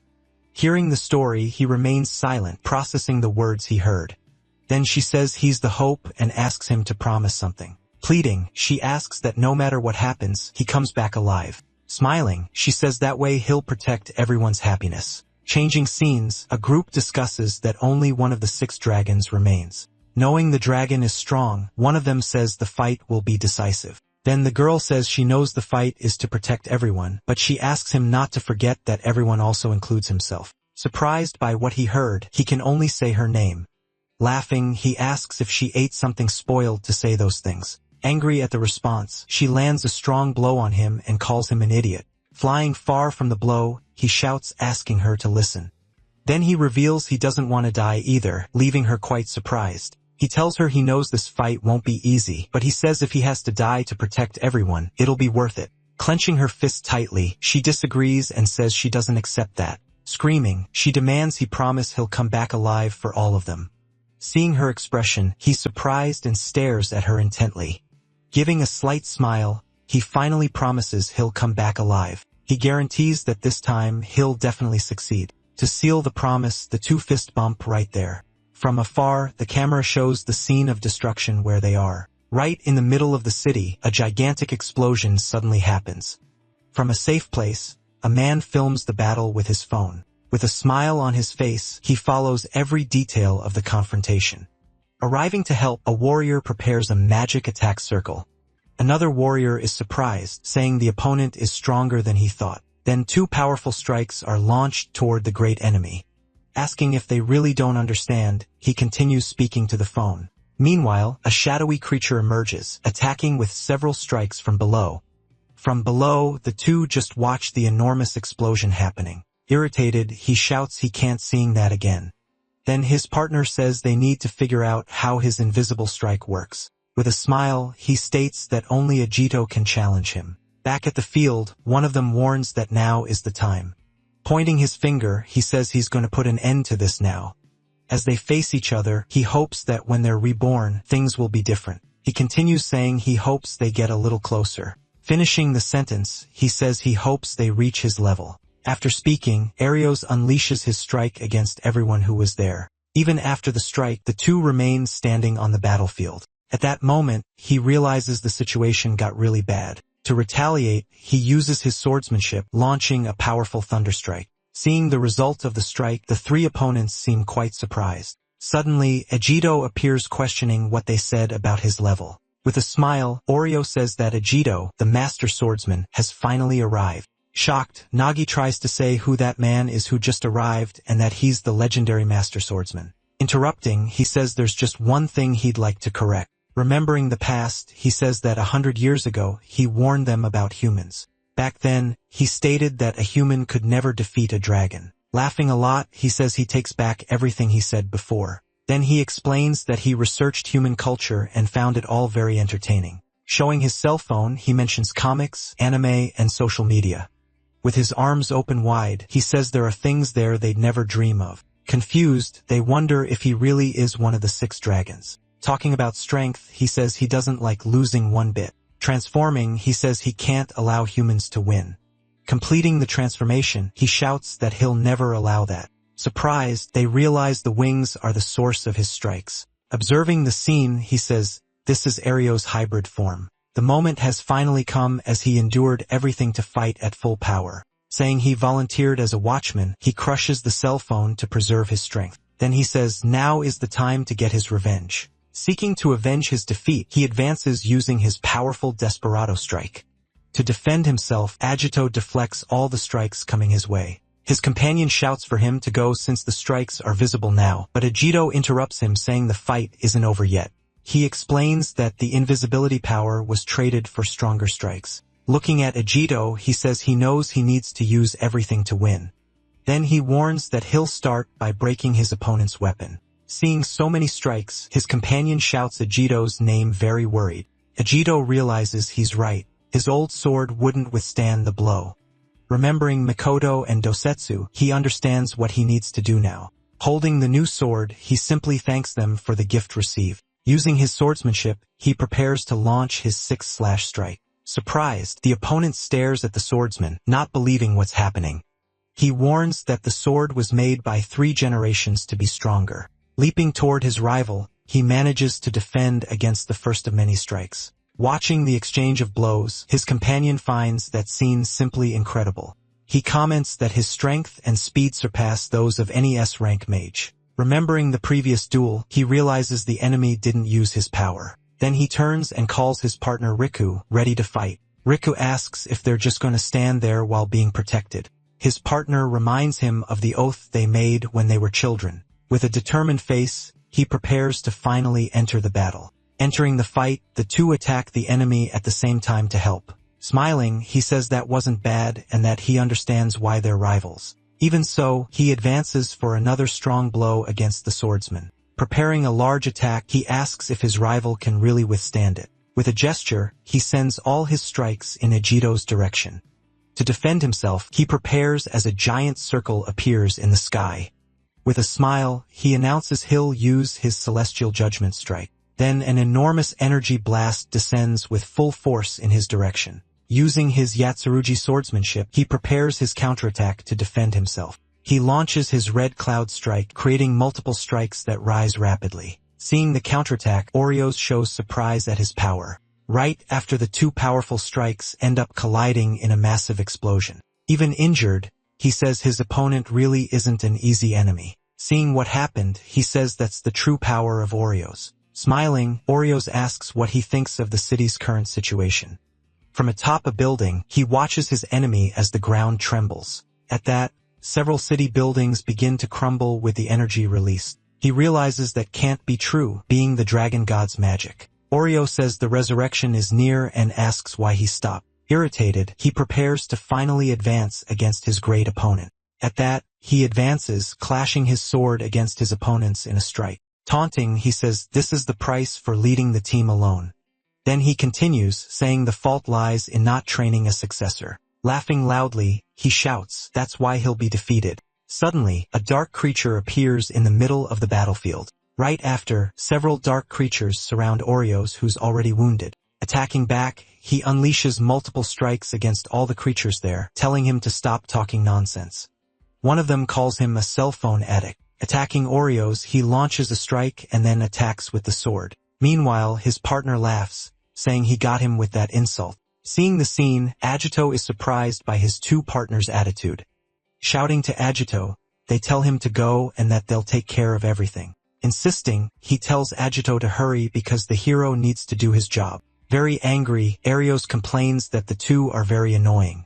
From up above, he asks who they think they are to face him. Shouting together, the two begin to answer who they really are. Then they shout that they're the true pupils of the great master swordsman. Hearing the answer, Agito is completely surprised by their revelation. 6 years in the past, in the Hall of Heroes, the guild master introduces himself. Giving a speech, he says they are all S-rank candidates, the elite of the elite. He continues saying the future rests on their shoulders, but he's interrupted. A young Rika shouts that he's the strongest and deserves to be called master. At that, Nagi shoves him, saying he got lucky and that he'll be next. Then the two start arguing right in the middle of everyone. Very irritated by the fight, the guild master orders them both out. Punished in the hallway, they keep blaming each other for what happened. Over time, they realized the master was a hero because he was strong.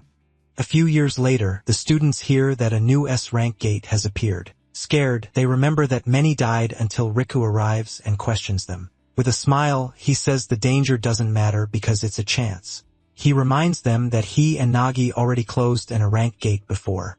In the room, a student asks Nagi what he means by quitting. He answers that he doesn't care about rank anymore and that he's going back. Questioning why he would go back, he remembers the training to become like the master. Irritated, he shoves him and yells that he doesn't know anything because he has talent. Remembering the battle, he yells that he's tired of all that and is going to die. He says if he wants fame so badly, he can go his own way alone. At that, the two are completely shocked by their teammates' attitude. Back in the present, he asks Riku if that still bothers him. With his hand on his face, he says it wasn't just about getting stronger. He remembers that when humanity was cornered, the Sword Master appeared to save them. Then he asks what Nagi thinks everyone thought at that moment. He answers that everyone thought the Master would solve the crisis somehow. Agreeing, Riku says that's why he had so many companions at his side. He remembers the 4 great heroes, the blacksmith, and the countless soldiers who fought. But he questions why, unlike the Master, no one ever follows their example.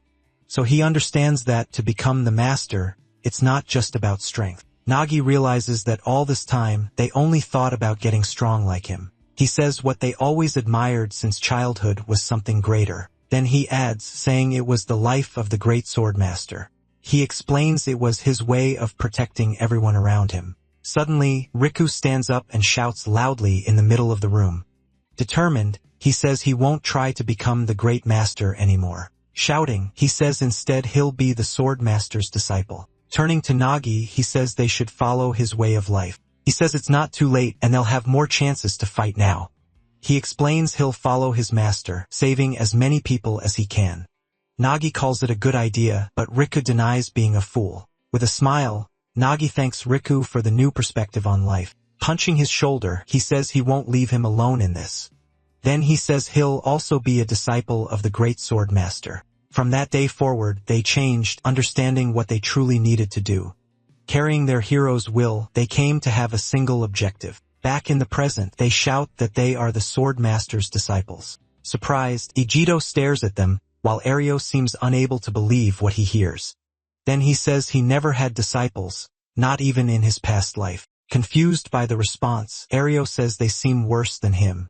Riku asks Ijito to leave, telling him to leave Arios to them. Still not knowing what to do, he starts to say he can't go. Nagi says it's different now because he doesn't need to fight alone anymore. Together, they shout that now, Ijito has his disciples to help in the fight. He asks Ijito to trust them as they've trained hard for this moment. Preparing to fight, the two ask the sword master to trust them. Seeing their determination, Ijito finally seems to make an important decision. Interrupting the moment, Oreo says he's very sorry to have to interfere. He shouts that he doesn't care what they call themselves now. Ordering them out, he launches a powerful strike against the 3 opponents. At that, Ijito prepares to fight and says he has only one condition. Using his swordsmanship, he unleashes the prismatic constellation against the opponent's strike. With the collision, a massive explosion occurs, destroying part of a nearby building. Turning back, he shouts for his 2 disciples not to die in battle. He explains this is the first task he's giving them as master. Finishing his thought, he says they must survive at any cost. With a shout, the 2 respond at the same time that they understood the order. After giving the order, he leaps away, leaving the fight to them.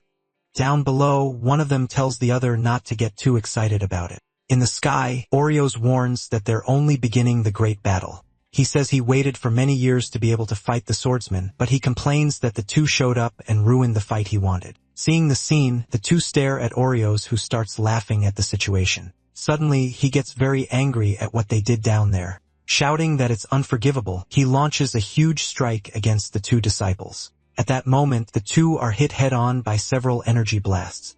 While being hit, he shouts asking for just 1 minute of time for his partner. Surprised, his partner asks if he's really going to do that right now. Confirming the plan, he warns that this time, he'll finish the fight for good. Then he reveals his special move, his powerful Thunder God form.